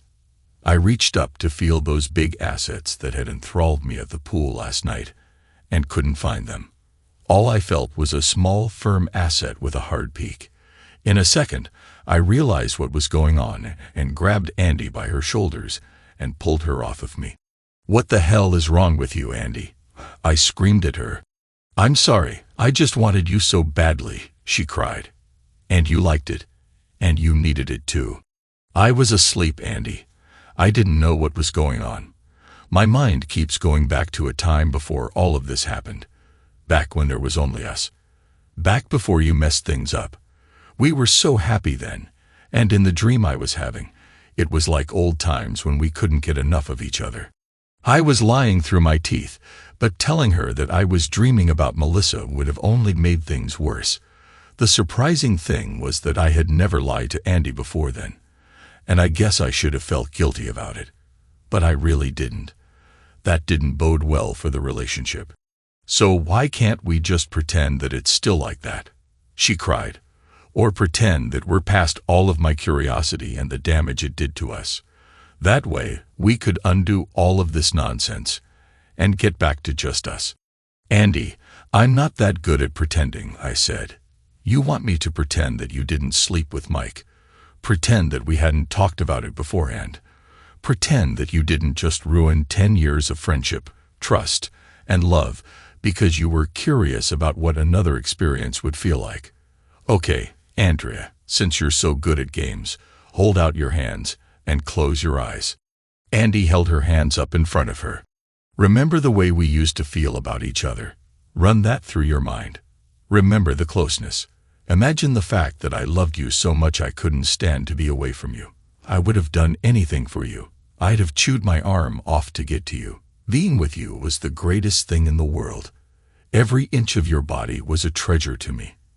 Andy, I always had the feeling that if you ever died, even if it wasn't from sickness or disease or old age, even if it was something stupid like a car accident, that I'd die soon after. I'd have to because I was simply not capable of living without you. Can you feel that, Andrea? I smirked. Put all of those feelings in one hand. Even in the dark, I could see Andy smiling. Now for the other hand, I began. Have you noticed the distance between us now? Have you noticed that I still have trouble being in the same room with you for more than a few minutes? I really tried last night, but sometimes you still make my skin crawl when you touch me. Do you understand that, Andy? When I come home now, I don't run through the house trying to find you, because I can't bear to be away from you anymore. Sometimes I find myself praying that you're out visiting someone, but then I wonder who you're visiting and whether or not you're with them. Every time you brush up against me, even by accident, I need to take about 100 showers before I feel clean.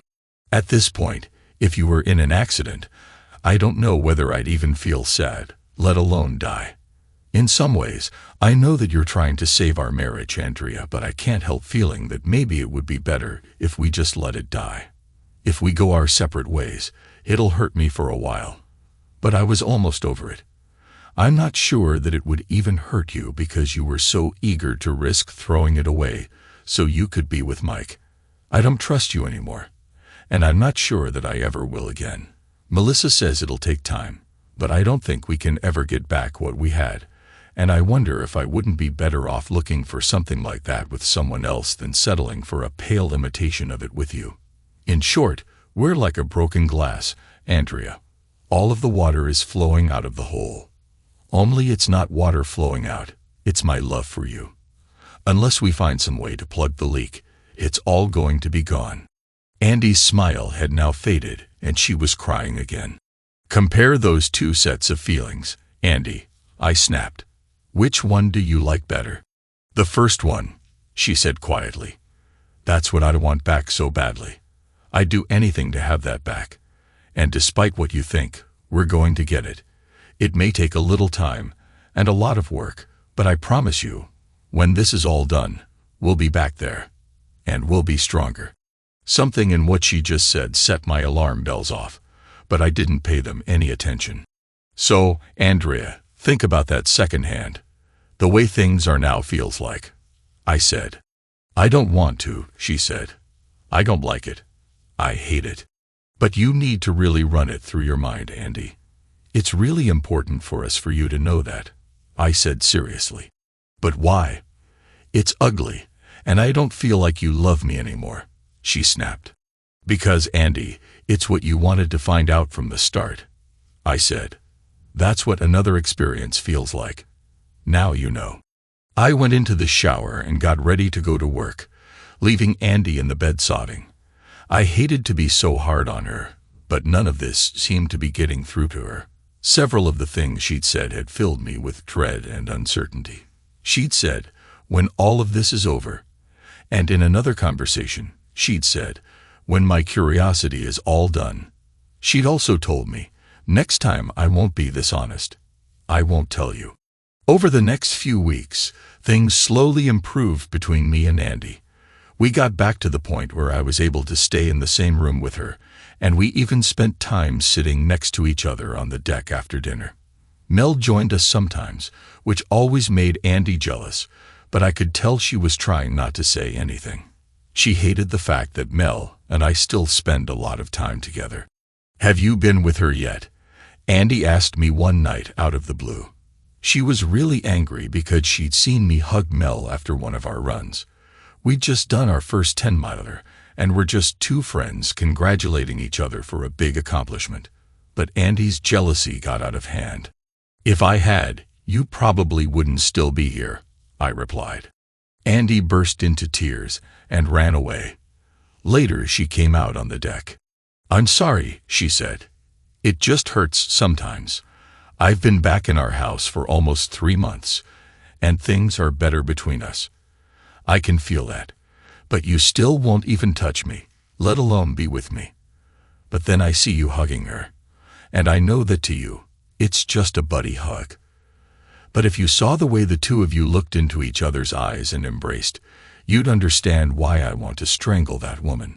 Now you know why Mike and I will never be friends again," I said. "The difference is that I only hugged Mel, in public with all our clothes on. You let Mike sleep with you." "Yes, I did," she snapped. "I let Mike sleep with me. So now I'm damaged goods forever. And the only man I love, the one who promised to love me forever, won't even touch me. Do you know why I hate Melissa so much now? It's not just the fact that you guys are friends. It's because I would literally die to have you hug me the way you just hugged her.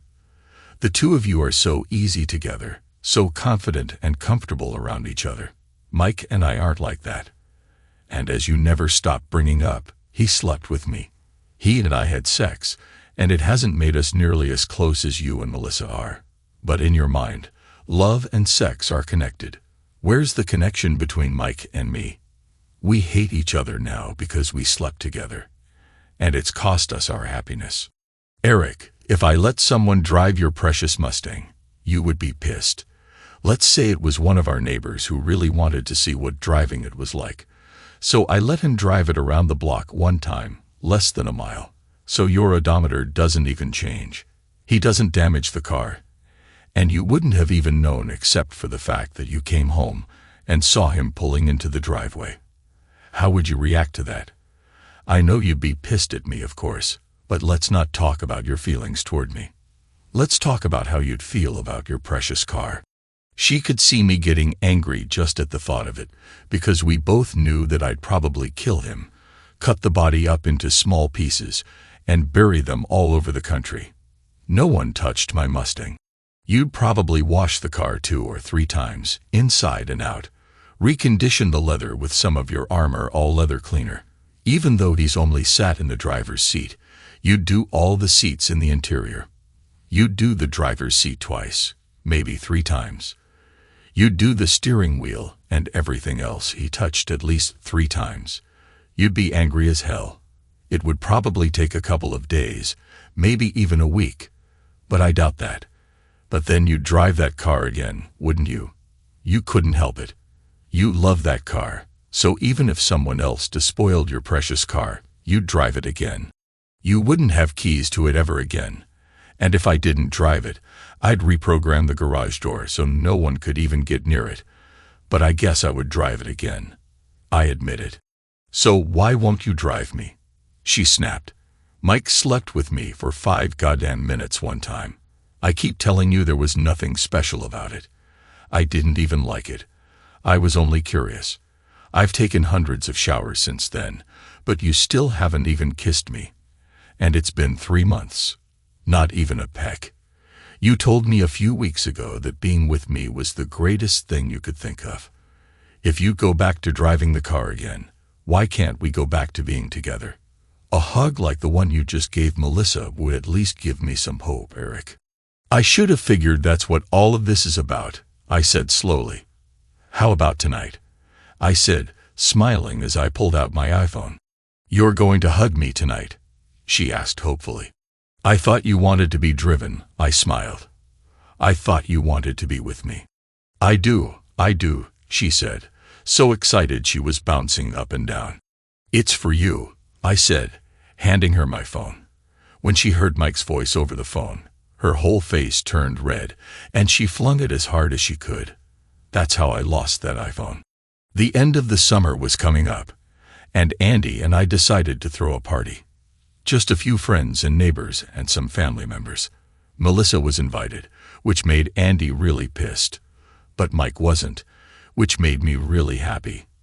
Her parents, siblings, and their spouses were coming.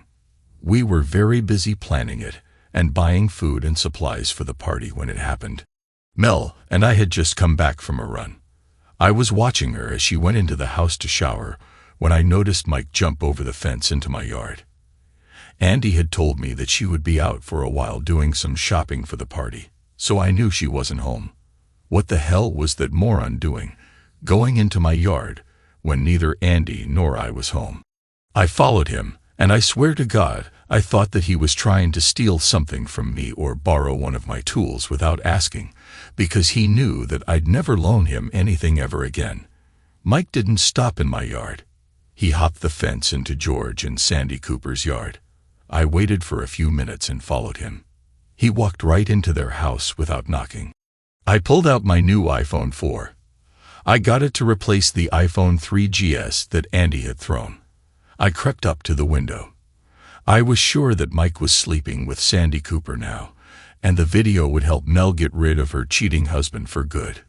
Sandy Cooper wasn't home, but George was, and he and 2 other guys were with Andy at the same time.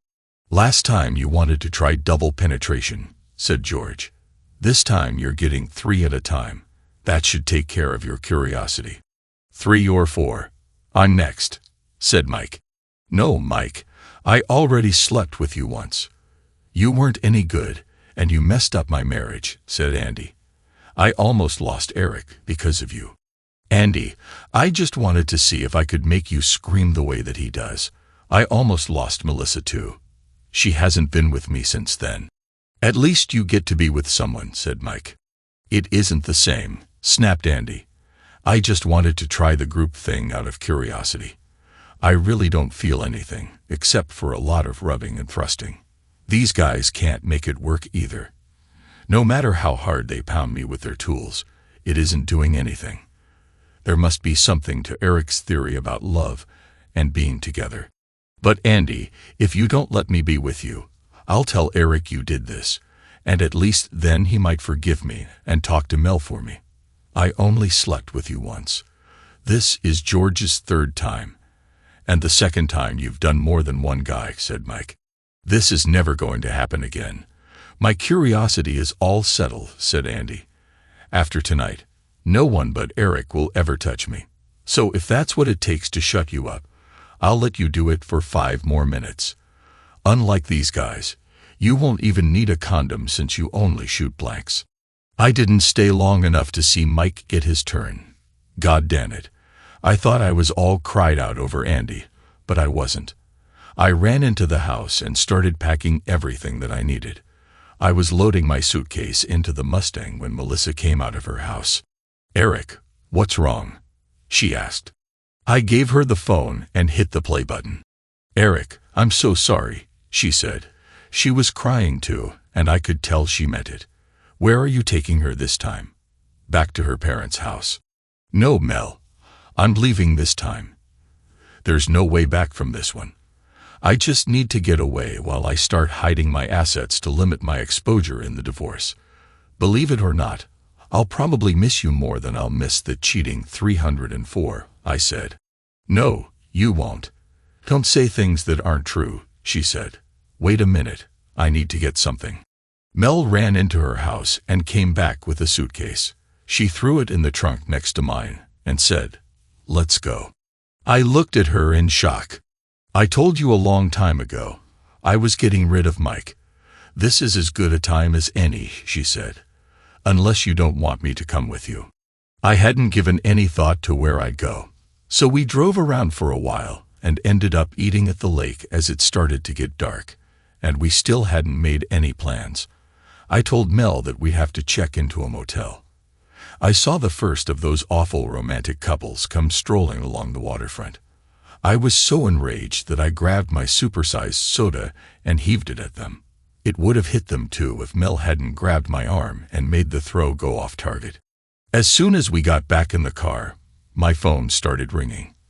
I saw that it was Andy and let it go to voicemail. We drove to the nearest hotel we could find. It turned out to be the Summit Inn. A little pricey, but at least we wouldn't have to worry about anything weird.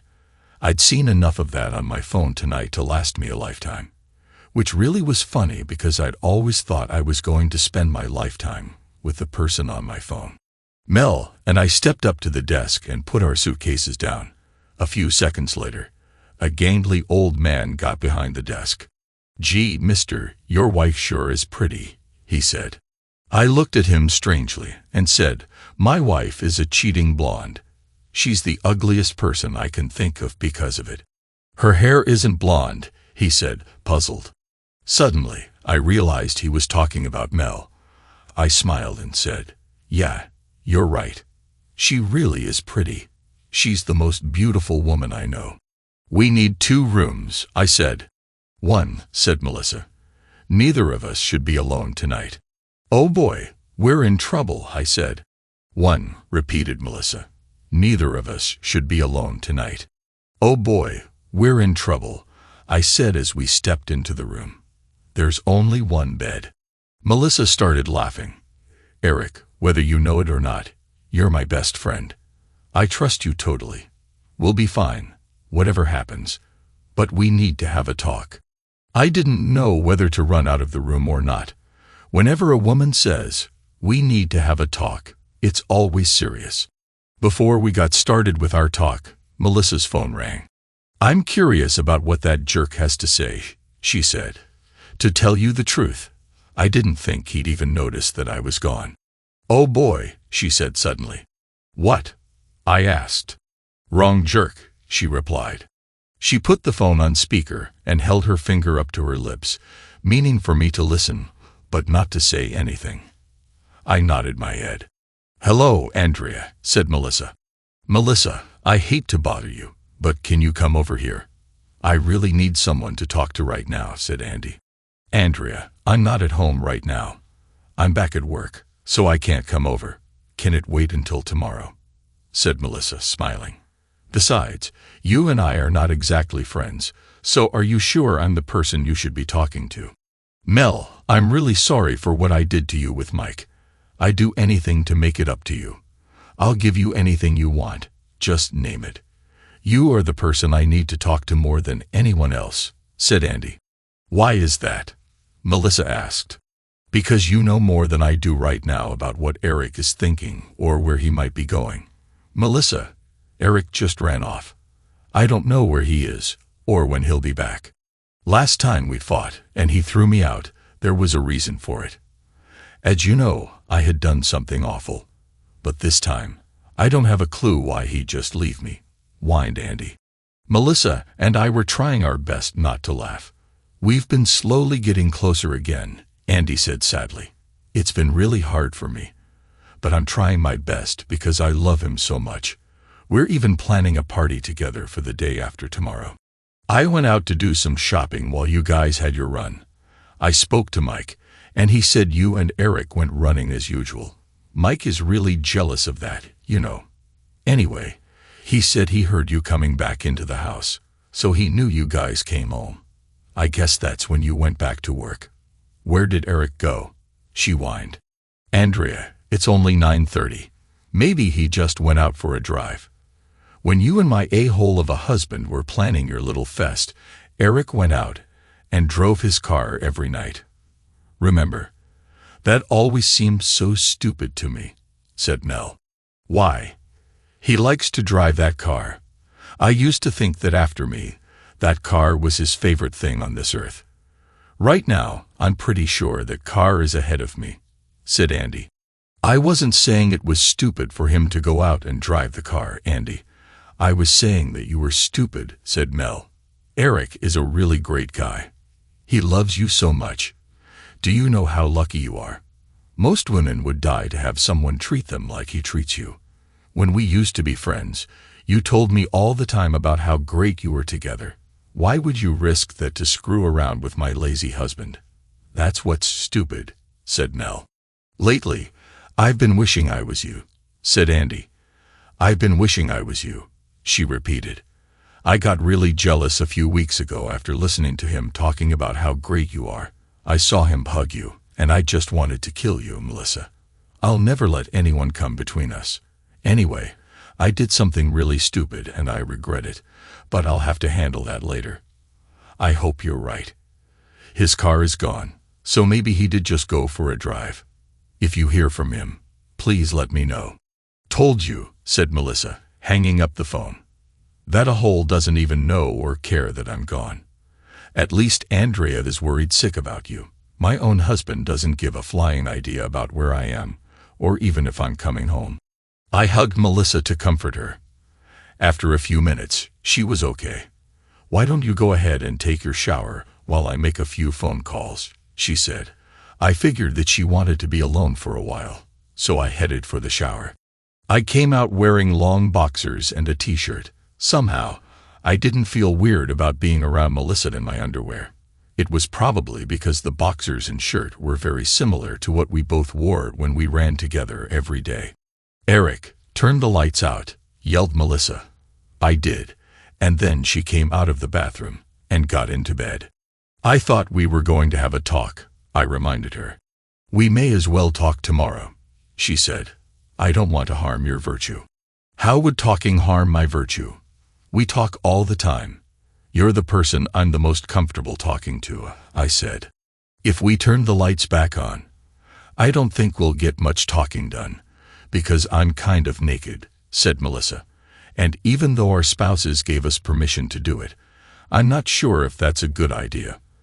But I did figure out what I want from Andrea to make all of my hurts go away. Before I could even ask what it was, Melissa told me she'd never tell me. It was as if she'd read my mind. That was the way Andy and I used to be. I missed it. Sometime during the night, the inevitable rolling occurred. For some reason, human beings in a bed exhibit a lot of the same principles as magnets.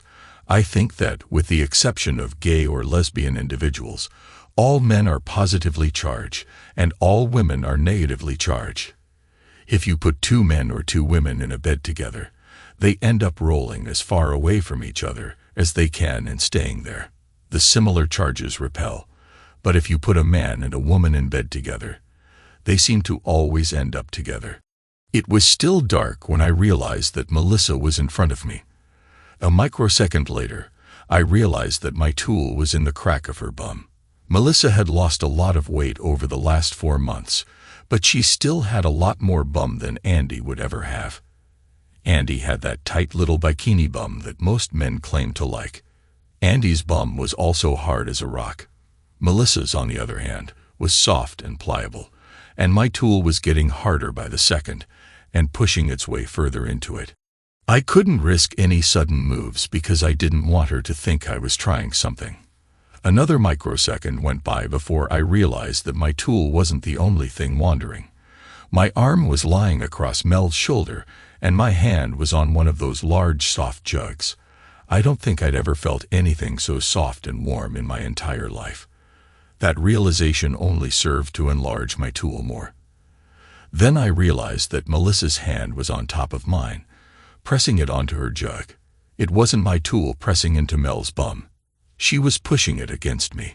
Sorry, she said, moving her hand off of mine. I couldn't help it. I've wanted you for so long, but I didn't want it to be like this. Like what?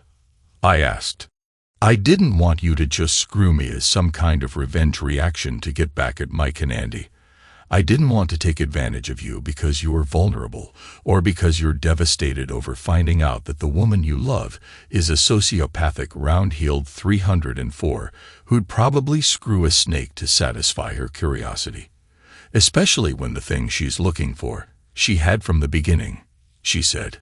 Melissa, shut the hell up, I snapped. You're totally wrong. I know it's still hard for you to hear bad things about Andy, Eric, but she's not good for you anymore, said Melissa. No, you said the woman I love is a sociopathic, round-heeled 304 who'd probably screw a snake to satisfy her curiosity. I'm not about to let you talk about yourself that way, I said. I started to move my hand from her jug, since her hand was no longer holding it in place. Who told you to move your hand? She smiled. I had it right where I wanted it. I pulled her to me and started rubbing her sides. "Oh yeah, take it easy on me. It's been a long time," she said. I started nibbling her back and shoulders, and she loved it. I worked my way down and started licking her soft round bum. While doing this, I noticed that the months of running had taken their toll, and there was no longer any flab around her abdominal region. My questing fingers continued their walk up her torso and avoided her jugs. "Hey, aren't you going to rub my?" she began. "Forget about what I was going to say," she hissed. "Just keep doing what you're doing." Mel's legs had ceased flopping around on me, and were currently around my neck, nearly choking the life out of me. "Eric, don't stop," she cried. "That's so good." I took note of the fact that Mel was rubbing and squeezing her own jugs. Unlike Andrea, she seemed to need more attention given to them. I filed that away for next time. While I was thinking about that, I reached around her with one of my arms and started to squeeze her jugs and rub her engorged dugs. I took tiny bites on her neck while we started screwing with long, slow, easy strokes. We took our time. I don't think either of us was even remotely interested in anything like what we'd seen on my phone. This wasn't about getting off. It was about getting in and meeting inside each other's hearts and heads, while our bodies did what bodies do. "Do you like it?" she asked quietly. I replied. We kept it up for a long time, and it was really special. Not just because I hadn't done anything that didn't require my hand in months, but because this was the beginning of something extraordinary. A little while longer, I started to pull out and warn Melissa, but she wrapped her arm behind me and pushed me back in. "Don't stop, Eric. I want it inside me," she said. I thought that meant that she was on the pill or safe, and really I wanted it too. I wanted to just coat her insides with my baby batter and make this woman mine. At that moment, I didn't care about Mike or Andrea or anyone else except for Mel and me. I just let go and fired line after line of sperm into her unprotected walls. After that, Melissa just rolled over and smiled at me. She started kissing me gently and thanked me. "What are you thanking me for?" I asked. "I'm the one who should be thanking you." "No, Eric. I have never done anything like that. Ever," she said emphatically. I woke up to Mel saying, "Eric, I have to pee." I noticed that, unlike when I slept with Andy, this time I was the one who was wrapped around Mel, one arm over her chest and one leg over hers. "Are you trying to lay claim on me or just making sure I don't try to escape?" she asked. "Definitely the first one," I said. "Well, you need to know that I'm temporarily a married woman," she laughed. "But I intend to take care of that immediately. Then I'll be accepting offers. I'd offer you my heart and a place in my life forever from this moment forward," I said seriously. "I'll take it," she smiled. "I'm off the market." She went into the bathroom and peed. Then I heard the shower start, and I jumped out of bed and ran in. I opened the door, got in behind her, and started rubbing my hands slowly down her sides. "Eric, what about Andy?" she asked. "Andy who?" I replied. "Are you going to be doing a lot of nasty things to me today?" she asked. "Nope," I said. "Oh," she replied, seeming kind of disappointed. "I'm going to be doing nasty things to you every day," I said. We spent the morning calling into work and taking some vacation time. We called my lawyer and set up an appointment to see him. Then we spent the rest of the day in bed doing those aforementioned nasty things. Sometime that afternoon, I was going to call room service and remembered my phone. My voicemail was full, and I had over 50 texts from Andy. Melissa had a couple of calls from Mike and at least 10 from Andy. We couldn't stay at the hotel for too long, but during the day, I'd had an idea. Mel and I could move into the underground house. I got the power and utilities turned on, and we spent the rest of the day shopping for things we'd need and moved in that evening. "Which bedroom are you taking?" asked Mel. "I'd hope to be in the one with you in it," I said. "Smart man," said Mel. We spent the evening making plans, We had 2 divorces to begin and other things to do. We decided to confront our cheating spouses at the party that Andy and I were supposed to be having. Since she would obviously cancel the party, we started making a few calls to make sure the people we needed would be there. I had a few plans to make for myself. I had a friend who'd bought one of those decommissioned squad cars at a police auction. He'd never been able to drive it on the street because he hadn't gotten around to getting the local PD's colors and badges off of it. I also had a couple of friends who owed me a favor and were willing to do anything to get rid of that debt. At 7 p.m., guests started arriving at my house. Fortunately, Andy's parents were the first to arrive. "Mom, Dad, I had to cancel the party tonight," said Andy. She'd been crying and didn't look well. "I know," said her mom. "But Eric called and said we should probably all talk after the party. So we're here. Please tell me that you didn't sleep with another guy while you were barely avoiding a divorce from the first time, Andrea. You couldn't have been that stupid, could you?" Andy just looked away from her mother. Sandy Cooper was next to arrive, but George wasn't with her. "He was on his way, though," she said. Andy found out that Eric had invited the Coopers as well. She wondered why. Mike showed up a few minutes later with a confused look on his face. He looked around and finally asked Andy where Melissa was. Sally Stevens and her husband Kurt, along with Andy's brother and his wife, were the next to arrive. Tom and Esther Jenkins had called and said they'd be late. Esther wanted to come badly, but Tom seemed to be dragging his feet.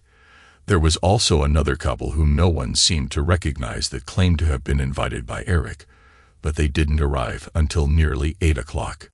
Sandy couldn't figure out where George was or what was taking him so long to arrive. George was in hell. At 7 o'clock, when Sandy was pulling up in Eric and Andy's driveway, a police car had pulled George over. They made him get out of his car and handcuffed him with his hands behind his back. Then they put him in the back of the squad car and drove around asking him questions. George was sure it was a case of mistaken identity. George couldn't see his watch with his hands behind his back, but he could see that it was beginning to get dark. He knew that Sandy would worry. He asked if he could call his wife. The officers told him that he'd get his phone call after he was booked in charge. He hadn't been arrested yet, only detained. So sit tight. George looked at the clock on the squad car's dashboard and saw that it was nearly 8:15. He had sworn that he'd only been in the car for 20 minutes or so. What George didn't realize was that every time he looked away, the officers moved the dashboard clock ahead 15 minutes. Finally, they drove out to a deserted area and waited. When the dashboard clock read 8:55, the radio squawked, and one of the officers started speaking into it. "What the hell do you mean? You caught him?" screamed the officer. "We've got the scum sucker right here in the back of our squad car." George wondered what was going on.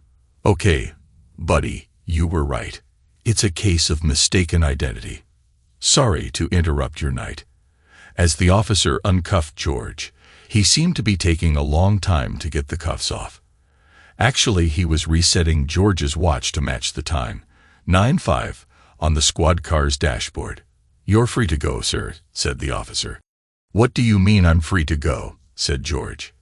"You've driven me way out of my neighborhood and held me for 2 hours, and now you're just going to leave me here?"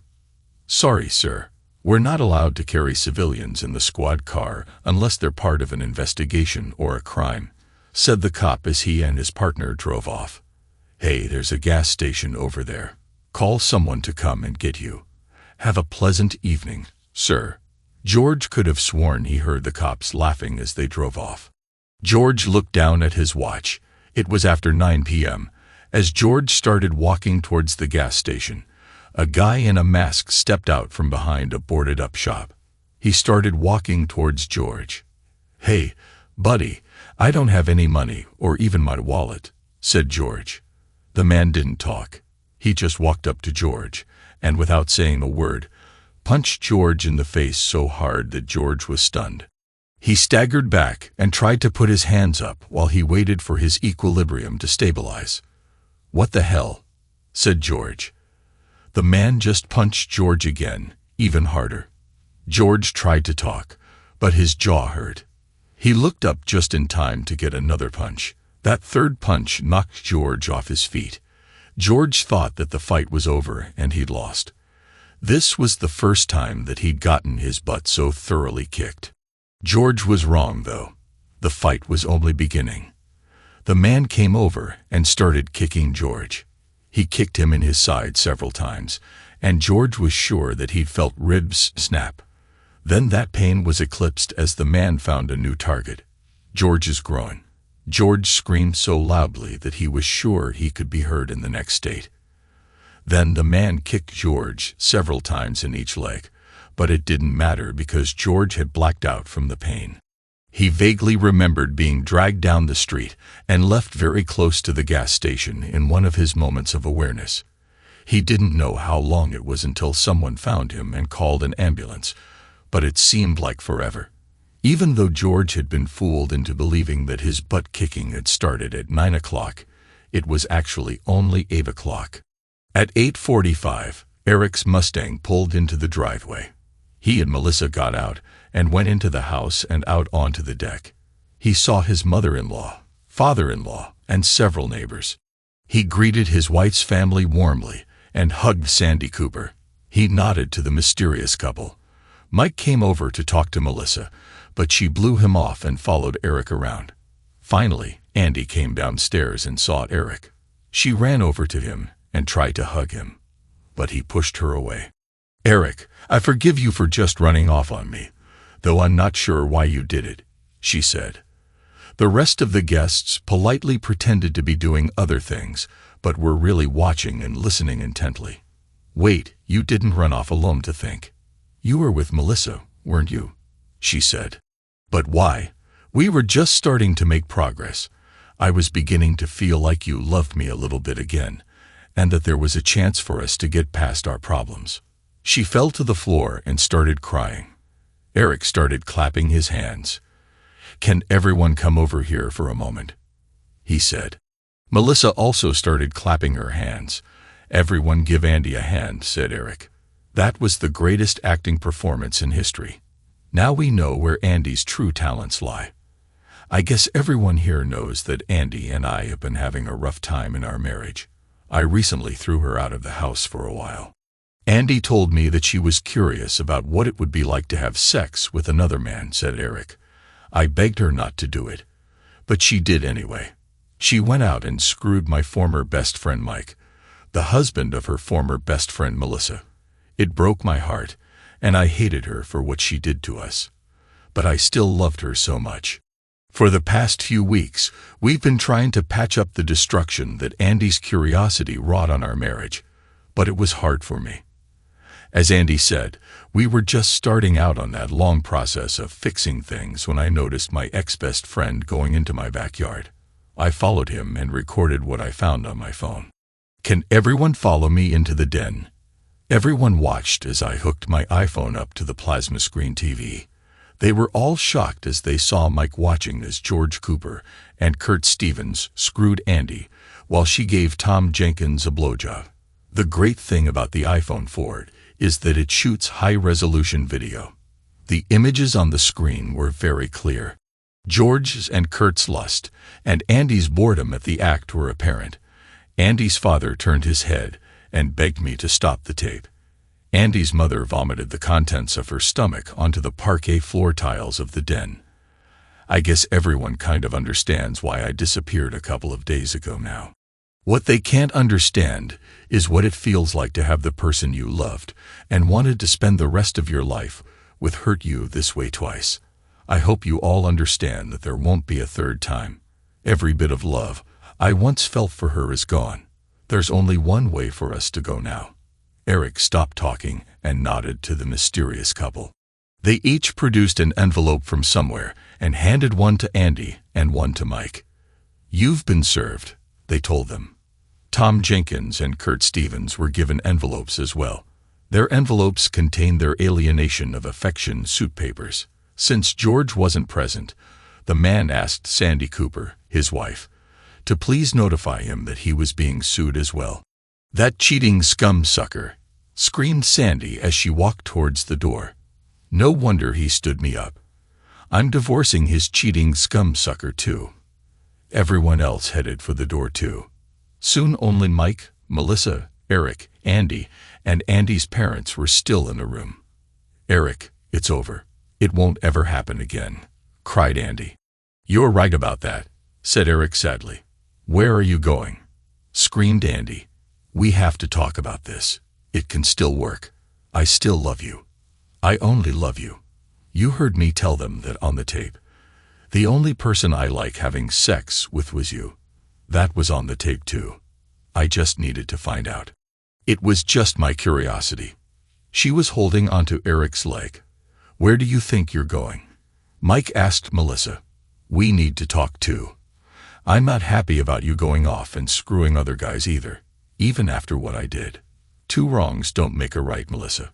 We have bills to pay, woman, and your check didn't make it into our account."